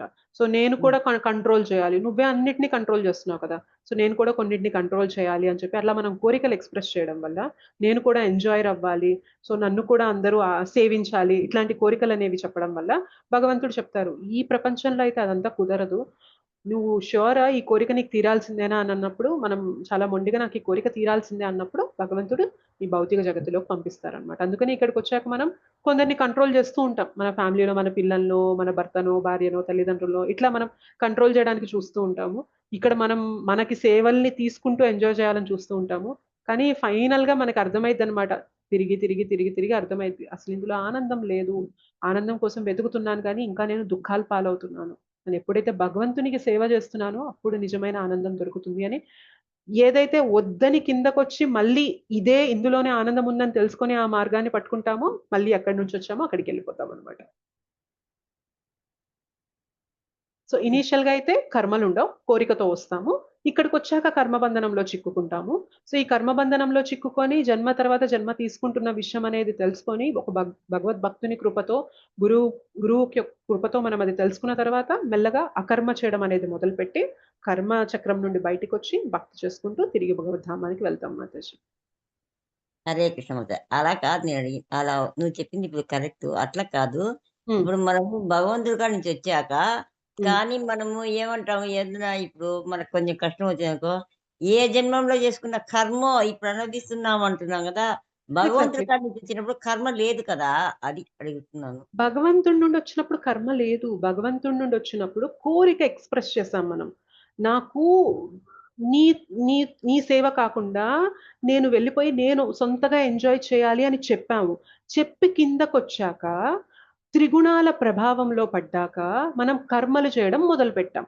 సో కొన్ని మంచి కర్మలు చేస్తే సుకృతి వస్తుంది, చెడు పనులు చేస్తే మనకి పాప కర్మలు వస్తున్నాయి. సో వాటిని మనం మళ్ళీ జన్మ తీసుకొని అనుభవించాల్సి వస్తుంది. ఇలా మనం జన్మ తర్వాత జన్మ, జన్మ తర్వాత జన్మ, ఒక్కొక్క జన్మలో చేసిన పనుల వలలో మనం చిక్కుకుంటూ వాటి యొక్క రిజల్ట్స్, ప్రతిఫలాన్ని అనేవి ఇవాళ మనం అనుభవిస్తున్నాం. సో ఈ కర్మ అనేది భగవద్ధామం నుండి మనకి రాలేదు, భౌతిక ప్రపంచంలోకి వచ్చాకే కర్మ సైకిల్ అనేది స్టార్ట్ అయింది. అర్థమైందా? హరే కృష్ణమ్మ. కానీ మానవ జన్మ వచ్చేది ఒక్కసారే కదా మాతాజీ. ఒక్కసారి కాదు మాతాజీ, ఒక్కసారి వచ్చాక సద్వినియోగపరుచుకుంటే మళ్ళీ మానవ జన్మ వచ్చి భక్తి చేసుకొని ముందుకెళ్ళొచ్చు. నాకు ఈ జన్మ వచ్చింది, నేను ఎప్పుడు కూడా పక్కన వాళ్ళపైన అసూయతో ఈర్ష్యతో రగిలిపోతూ వీళ్ళు ఎదగకూడదు, వీళ్ళు బాగుపడకూడదు అని కోరుకుంటూ ఉన్నాను అనుకోండి, వచ్చే జన్మలో నేను పామునై పుట్టేస్తాను కదా. సో ఒక్కసారి ఏం కాదు, మళ్ళీ పాము నుండి మళ్ళీ ఎన్నో జన్మలు తిరిగాక మళ్ళీ మనిషి జన్మ వస్తుంది అనమాట. సో ఒక్కసారి వస్తుందని చెప్పడానికి లేదు. మానవ జన్మ వచ్చాక ఇక్కడ నుండి మనం ముందుకెళ్ళడానికి ప్రయత్నం చేయాలి. ముందుకెళ్ళాలి అంటే అసలు నేను ఎందుకు ఇట్లా తిరుగుతున్నాను, నా ఉనికి ఏంటి అని తెలుసుకునే ప్రయత్నం అనేది మొదలు పెట్టాలి. సో ఆ ప్రయత్నం అనేది మొదలు పెట్టాలి అనేదే మనకి భగవద్గీత సూచిస్తుంది అనమాట. సో భగవద్గీతని మన జీవితంలో తెచ్చుకున్నాం అనుకోండి, మానవ జన్మ వచ్చాక మనల్ని ముందుకే తీసుకెళ్తుంది, నెక్స్ట్ ఉత్తమ గతులకే తీసుకెళ్తుంది తప్ప వెనక్కి తీసుకెళ్ళదు అనమాట. లేదు మనం మానవ జన్మ వచ్చాక కూడా మానవునిగా బ్రతకట్లేదు అనుకోండి, మళ్ళీ దిగువ యోనిల్లోకి వెళ్ళిపోయి మళ్ళీ అక్కడ తిరిగి ఎప్పటికో మానవ జన్మ వస్తుంది. సో చాలా మందికి ఇది అంటారనమాట, ఒకసారి మానవ జన్మ వచ్చిందంటే ఇంకా ఫైనల్ ఇంకా అది అంటారు. కానీ మానవ జన్మ వచ్చాక కూడా మనం ఒక మృగంలా బిహేవ్ చేస్తున్నాం అనుకోండి, నెక్స్ట్ జీవితం మళ్ళీ మనల్ని ఒక జంతు శరీరంలోకి భగవంతుడు పంపించేస్తాడు. అలానే వర్క్ అవుతుంది అనమాట ఈ ప్రకృతి. మనం దేనికి అనుగుణంగా బ్రతుకుతున్నామో, ఏం చేయాలో ఈ జీవితంలో అది చేస్తున్నాం అనుకోండి, నెక్స్ట్ లైఫ్ బెటర్ గా ఉంటుంది. ఒక పశువులాగే ఒక మృగంలాగే బిహేవ్ చేస్తున్నాం అనుకోండి, పశువు యోనిలోకో జంతు యోనిలోకో పంపించేస్తుంది అనమాట ప్రకృతి మనల్ని. ఓకేనా మాతాజీ? ఒక్కసారి రఘునాథ్‌పురి ప్రభుజీ ఇట్లనే చెప్పిండ్రు మాతాజీ క్లాస్ లా. ఒక చిన్న పాప అంట, వాళ్ళ తెలిసిన వాళ్ళు అంట ఎవరో చిన్న ఒక 3 ఇయర్స్ 5 ఇయర్స్ పాప అనుకుంటా, అన్ని భగవద్గీత శ్లోకాలు మంత్రాలు అన్ని బాగా చెప్తుందంట. సడన్లీ ఆమె వీక్ అయిపోయి చనిపోయింది అన్నమాట. అయితే వేరే వాళ్ళు ఇట్లా అడిగిండ్రంట ప్రభుజీకి, ఎందుకు ఇట్లా అయిందనంటే ఆమె జస్ట్ లైఫ్ ఇంతే ఉండే, తర్వాత చేసేది లాస్ట్ జన్మ ఏముండో అది మంచిగా ఉండే అనేసి ఇది టకటక చెప్పేసింది. 5 ఇయర్స్ లోపలనే భగవద్గీత శ్లోకాలు అవన్నీ. ఆమె ఈ కాలం అయిపోయింది ఆమెది. ఇప్పుడు ఆమె డైరెక్ట్ దేవుడి దగ్గర వెళ్ళిపోయింది అనేసి ఆమె అట్లా చిన్న ఏజ్ లోనే తొందరగా పోయిందని చెప్పింది మాతాజీ. ఇట్లనే భగవద్గీత క్లాస్ లోనే చెప్పింది. మనం ఈ శరీరం తీసుకునేటప్పుడు కూడా మనకి ఇన్ని ఊపిర్లు అని చెప్పి ఉంటాయన్నమాట. సో ఇవాళ నేను ఈ శరీరంలోకి వచ్చాను అనుకోండి, పలానా టైంలో నేను పుట్టాను. సో ఇన్ని ఊపిర్లు అంటే ఇన్ని శ్వాసలు అనేవి తీసుకున్న తర్వాత ఈ శరీరం వదిలి వెళ్ళిపోవాలి అని ఉంటది అనమాట. అందుకనే చాలా మంది యోగా పద్ధతి ద్వారా వాళ్ళ బ్రీతింగ్ స్పీడ్ అనేది తగ్గిస్తారనమాట. సో బ్రీతింగ్ ని కంట్రోల్ చేసే కొద్ది ఏమవుతుంది, మనం ఒక నిమిషంలో తీసుకోవాల్సిన ఊపిరి కౌంట్ అనేది తగ్గిద్ది అనమాట. దాని ద్వారా ఏమవుతుందంటే ఆయుష్ అనేది పెరిగిద్ది అంటారు. కానీ బేసిక్ గా ఆయుష్ పెరగడం అంటే వెనక ఇది జరుగుతుంది. ఎన్ని శ్వాసలు తీసుకొని వదులుతున్నామో అది తగ్గుతుంది కాబట్టి మన లైఫ్ స్పాన్ అనేది పెరుగుతుంది.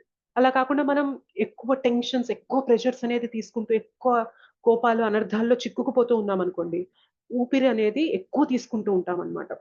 ఎక్కువ తీసుకునే కొద్ది ఏమైందంటే మన ఆయువు అనేది తగ్గిపోతూ ఉంటుంది అనమాట. సో యోగా పద్ధతి ద్వారా ఆయుష్ పెంచుకోవడానికి మెయిన్ రీజన్ వారి యొక్క శ్వాసల రేట్ అనేది తగ్గిస్తారు. బేసిక్గా మనందరం అంతే, ఎవరైనా కానీ ఇంత కౌంట్ అనేది మనకి డిసైడ్ అయ్యి వస్తాం ఈ శరీరంలోకి. ఆ కౌంట్ అయిపోయాక వెళ్ళిపోతాం.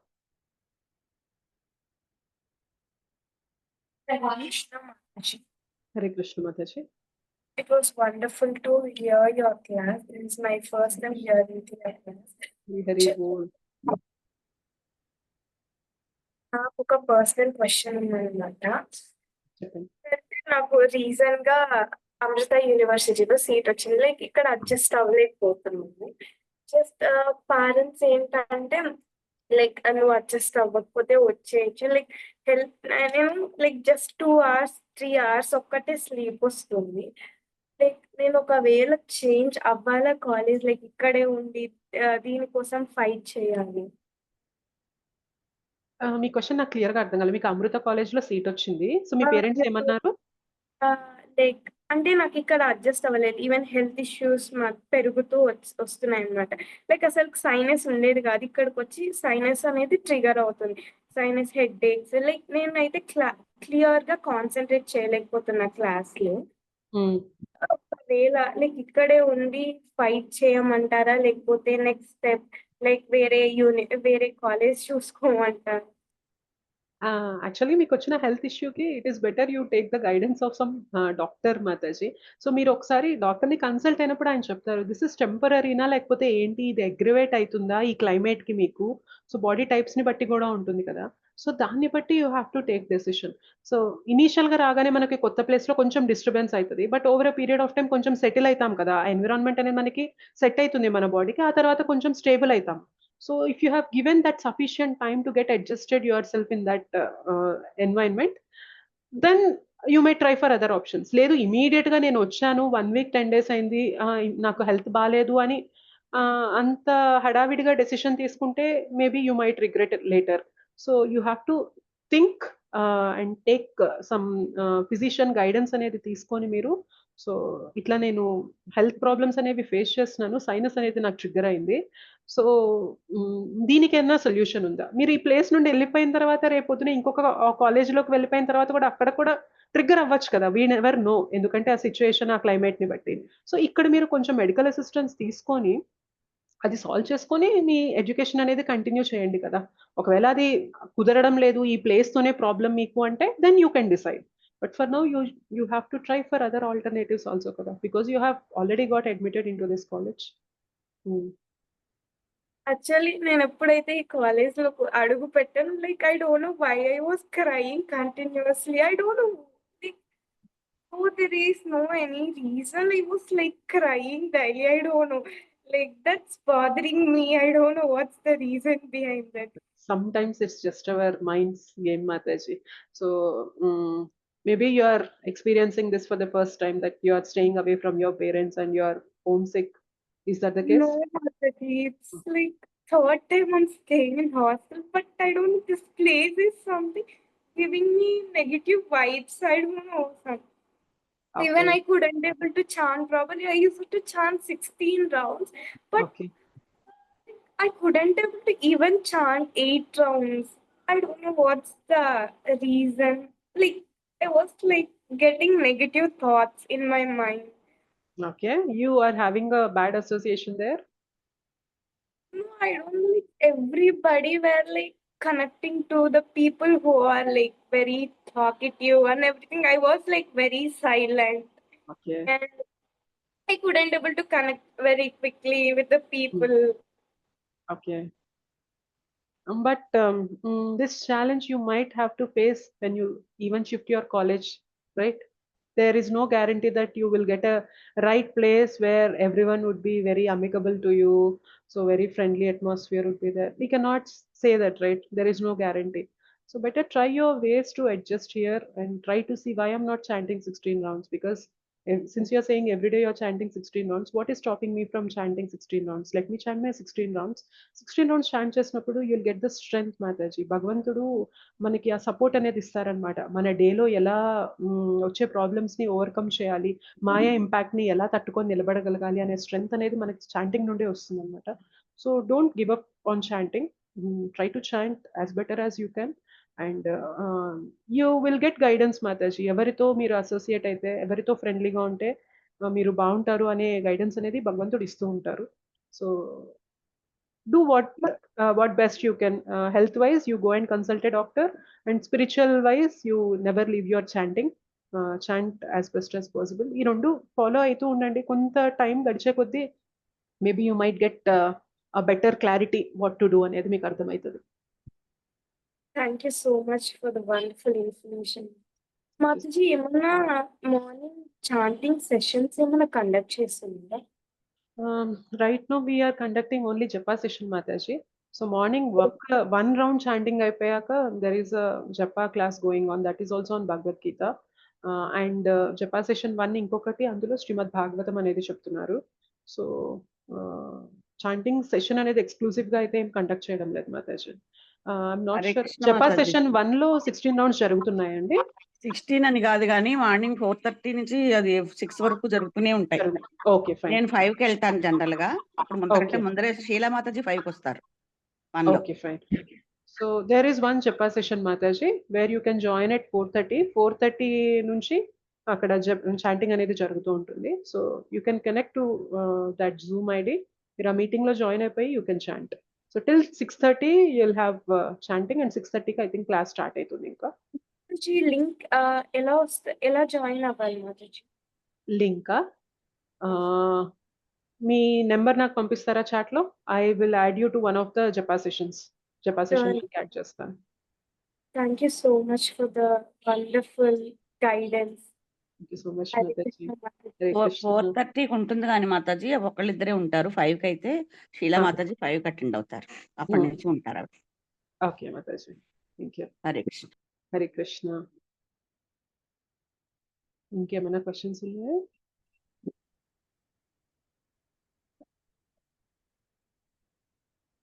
హరే కృష్ణ మాతాజీ, ధన్యవాద్ ప్రణామ్.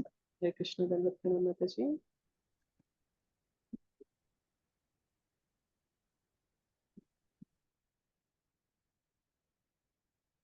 నిహారిక మాతాజీ, మీ నెంబర్ నేను నోట్ చేసుకున్నాను. I will get your number added in one of the Japa Session 1 groups. మీకు అందులో ఇన్వైట్స్ అనేవి వస్తూ ఉంటాయి మాతాజీ. మీరు లింక్ జాయిన్ అయిపోయి జపా అటెండ్ అయిపోవచ్చు. జపా లింక్ ఓకే, థ్యాంక్ యూ మాతాజీ. Yes, thank you so much మాతాజీ. సో షీలా మాతాజీ మీకు చాట్ లో జపా సెషన్ ఇన్వైట్ అనేది పంపించారు. నిహారిక మాతాజీ, మీరు చాట్ లో ఉన్న జపా సెషన్ యొక్క మీటింగ్ ఇన్వైట్ ని కాపీ చేసుకొని మీరు జాయిన్ అయిపోవచ్చు మాతాజీ 4:30 ఎవ్రీడే.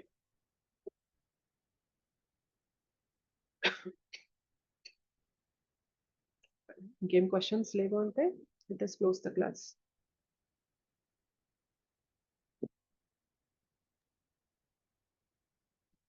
వాంఛాకల్పతరుభ్యశ్చ కృపాసింధుభ్యైవ చ పతితానాం పావనేభ్యో వైష్ణవేభ్యో నమో నమః. అనంత కోటి వైష్ణవ వృంద की जय, श्रील प्रभुपाद की जय, श्रील गुरुदेव की जय, निताय गौर प्रेमानंदे हरि हरि बोल. शीला मित्र माताजी, you want to say something? Sorry. Sheila माताजी. हरे कृष्ण माताजी, धन्यवाद प्रणाम. Sheila I said, yeah, your class is no, I don't know, somehow no, it is so amazing, like no, that you talk so nicely. Now you are talking, when you are talking to Niharika Mataji, looking like no, that maybe that I am about 70 plus. I also may not be able to convince her like this, but you have convinced her. Really is very good. Thank you so These much. these are all Krishna's mercy. Yes, Mataji, obviously. These are all blessings of Krishna, Guru and Vaishnavas like you all, Mataji. Yeah, dear. That is all blessings of Krishna's that whiches you got it. Thank you You so are much. flood and honors. Thank you so much. So Hare much. Krishna Mataji. Thank you so much, Mataji. Hare Krishna, Prabhuji. చెప్పండి. వీరన్న ప్రభుజీ, మీకు ఏదైనా question ఉందా? Okay, ఏం లేదు, హరే కృష్ణ చెప్పుదామని చెప్పాను. హరే కృష్ణ చెప్తామని చెప్పారు. Hare Krishna Prabhu. Thank you. Thank you Hare madam. Krishna Mataji ధనత్ ప్రణామం. మీ హరే క్లాసు కృష్ణ చాలా మాతాజీ దండం చాలా ప్రణామం. చాలా బాగుంది మాత. చాలా బాగా చెప్తారు మీరు thank you so much Mataji. Mataji. Hare Krishna Mataji, దండవత్ ప్రణామ్ మాతాజీ. మీ క్లాస్ వండర్ఫుల్, ఎక్సలెంట్ మాతాజీ. చాలా అన్ని శ్లోకాలని కవర్ చేస్తూ మళ్ళీ మాకు వచ్చిన ప్రశ్నలకి సమాధానాలు చెబుతూ చాలా నీట్ గా కవర్ చేశారు. చాలా థ్యాంక్స్ మాతాజీ. హరే కృష్ణ. హరే కృష్ణ మాతాజీ, దండవత్ హరే ప్రణామ్. కృష్ణ. హరే కృష్ణ. ధన్యవాదాలు. దండవత్ ప్రణామ్. ధన్యవాదాలు Prabhu. Thank you. All glories to Srila Prabhupada, all glories to Sri Gauranga. Sudha Mataji. Hare Krishna Mataji ధన్యవాద ప్రణామం. మీతో చెప్పలేదని చెప్తున్నా మాతాజీ. హరిపోల్ మాతాజీ చాలా బాగుంది. Thank you Mataji. Thank you. Hare Krishna. Yes. Thank you Mataji and Prabhuji. Hare Krishna. Hopefully next week. Hare Krishna Mataji. నిజంగా ఎంత soft గా, ఎంత నిదానంగా, ఎంత ఓపిక చెప్తారు మాతాజీ. నిజంగా నేర్చుకోవాలి మేము. ఇంత పెద్దోళ్ళమైనా మాకు కూడా ఇంత రాలేదు Mataji. Hare Krishna. Thank you Mataji. Hare Krishna. ఇది గురు కృప, భగవంతుని కృప లేకుండా మాట్లాడలేం మాతాజీ. ఎంత ప్రిపేర్ అయినా ఇక్కడికి వచ్చి కూర్చున్నాక ఒక్కసారిగా మొత్తం మర్చిపోవడానికి ఎంతసేపు పడుతుంది చెప్పండి. ఒక క్షణం చాలు. నోరు తిరగకుండా, మాట్లాడనివ్వకుండా చేయడానికి ఒక క్షణం చాలు. అన్నీ చదివింది గుర్తుపెట్టుకొని దాన్ని ఎక్స్ప్లెయిన్ చేసేయగలిగే శక్తి ఇస్తూ ఈ క్లాస్ కూడా నేను చైతన్య చరణ్ ప్రభుజీ క్లాస్ విని నోట్స్ ప్రిపేర్ చేసి చెప్పడం. సో అంత మెటీరియల్, కావాల్సిన కృప, కావాల్సిన స్కిల్, టాలెంట్ అంతా కూడా భగవంతుడు, గురువు మనకి ఇచ్చేస్తూ ఉంటారు మాతాజీ. జస్ట్ మనం చెయ్యాలి, సేవ చేయాలి అని ఒక చిన్న ఇంటెన్షన్ అనేది, ఒక కోరిక అనేది వ్యక్తపరిచామంటే ప్రతి ఒక్కరికి దొరుకుతుంది మాతాజీ. ఇదేం పెద్ద గొప్ప విషయం ఏం కాదు, గొప్ప విద్య ఏమీ కాదు మాతాజీ.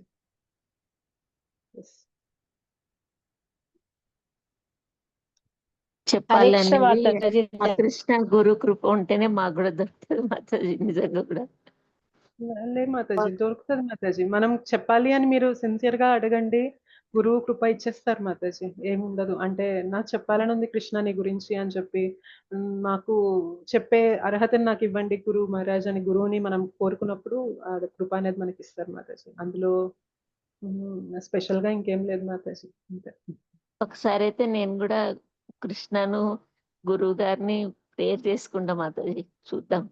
ఎస్ మాతాజీ, ట్రై చేయండి. Guru Maharaj will be most pleased Mataji. భగవంతుని గురించి చెప్పాలి అని కోరిక మనం వ్యక్తపరిచినప్పుడు రెడీగా ఉంటారనమాట గురు మహారాజ్. ఎవరెవరు చెప్పాలనుకుంటున్నారా, ఎవరెవరికి నేను కృపనివ్వాలా, ఇంకా ఎంతమందికి ఈ జ్ఞానం పంచితే ఎంతమంది కృష్ణకి తొందరగా దగ్గర అయిపోతారా అని చెప్పి గురువు ఎదురు చూస్తూ ఉంటారనమాట. మనం ఆయన యొక్క మిషన్ లో, ఆయన యొక్క పనిలో మనం భాగం అయిపోయాం అనుకోండి, చాలా ఆనందంగా కృపనిచ్చేస్తారనమాట గురు మహారాజ్ మనకి. Okay Mataji. Thank you Mataji. Hare Krishna. Hare Krishna Mataji. Thank you.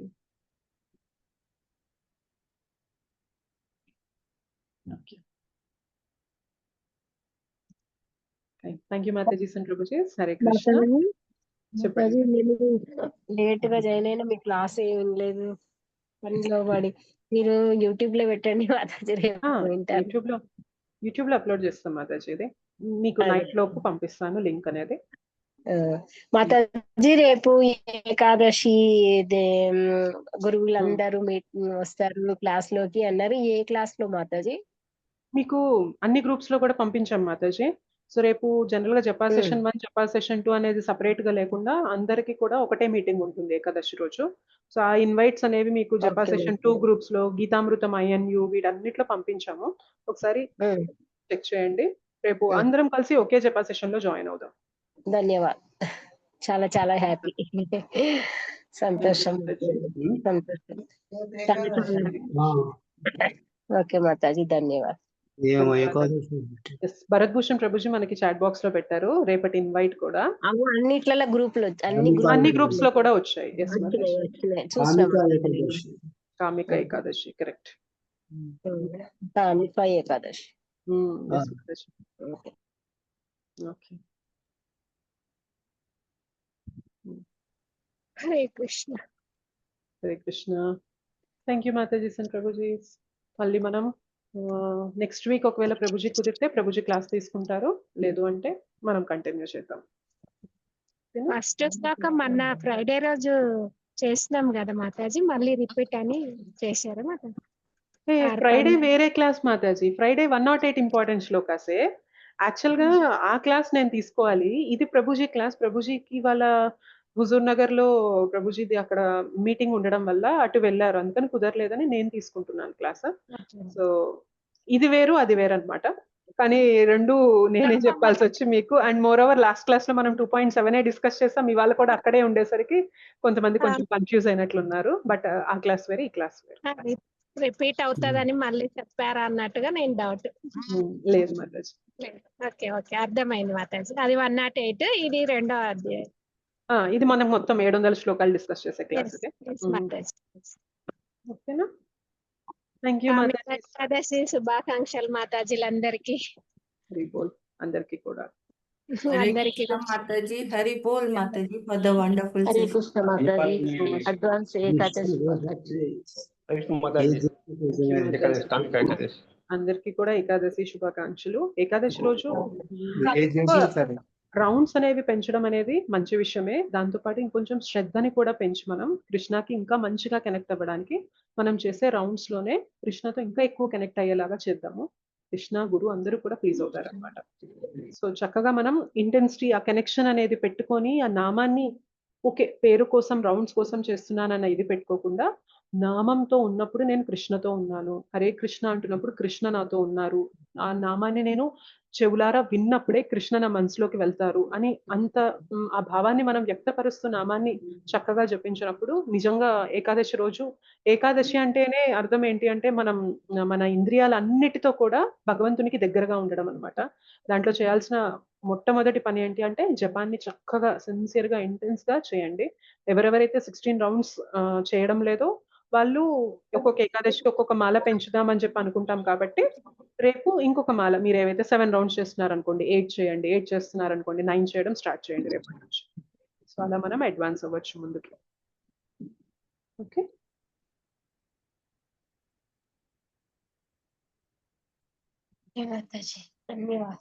ధన్యవాదాలు. Hare Krishna. Thank you so much Mataji and prabhujis. ధన్యవాదాలు మాతాజీ. Thank you.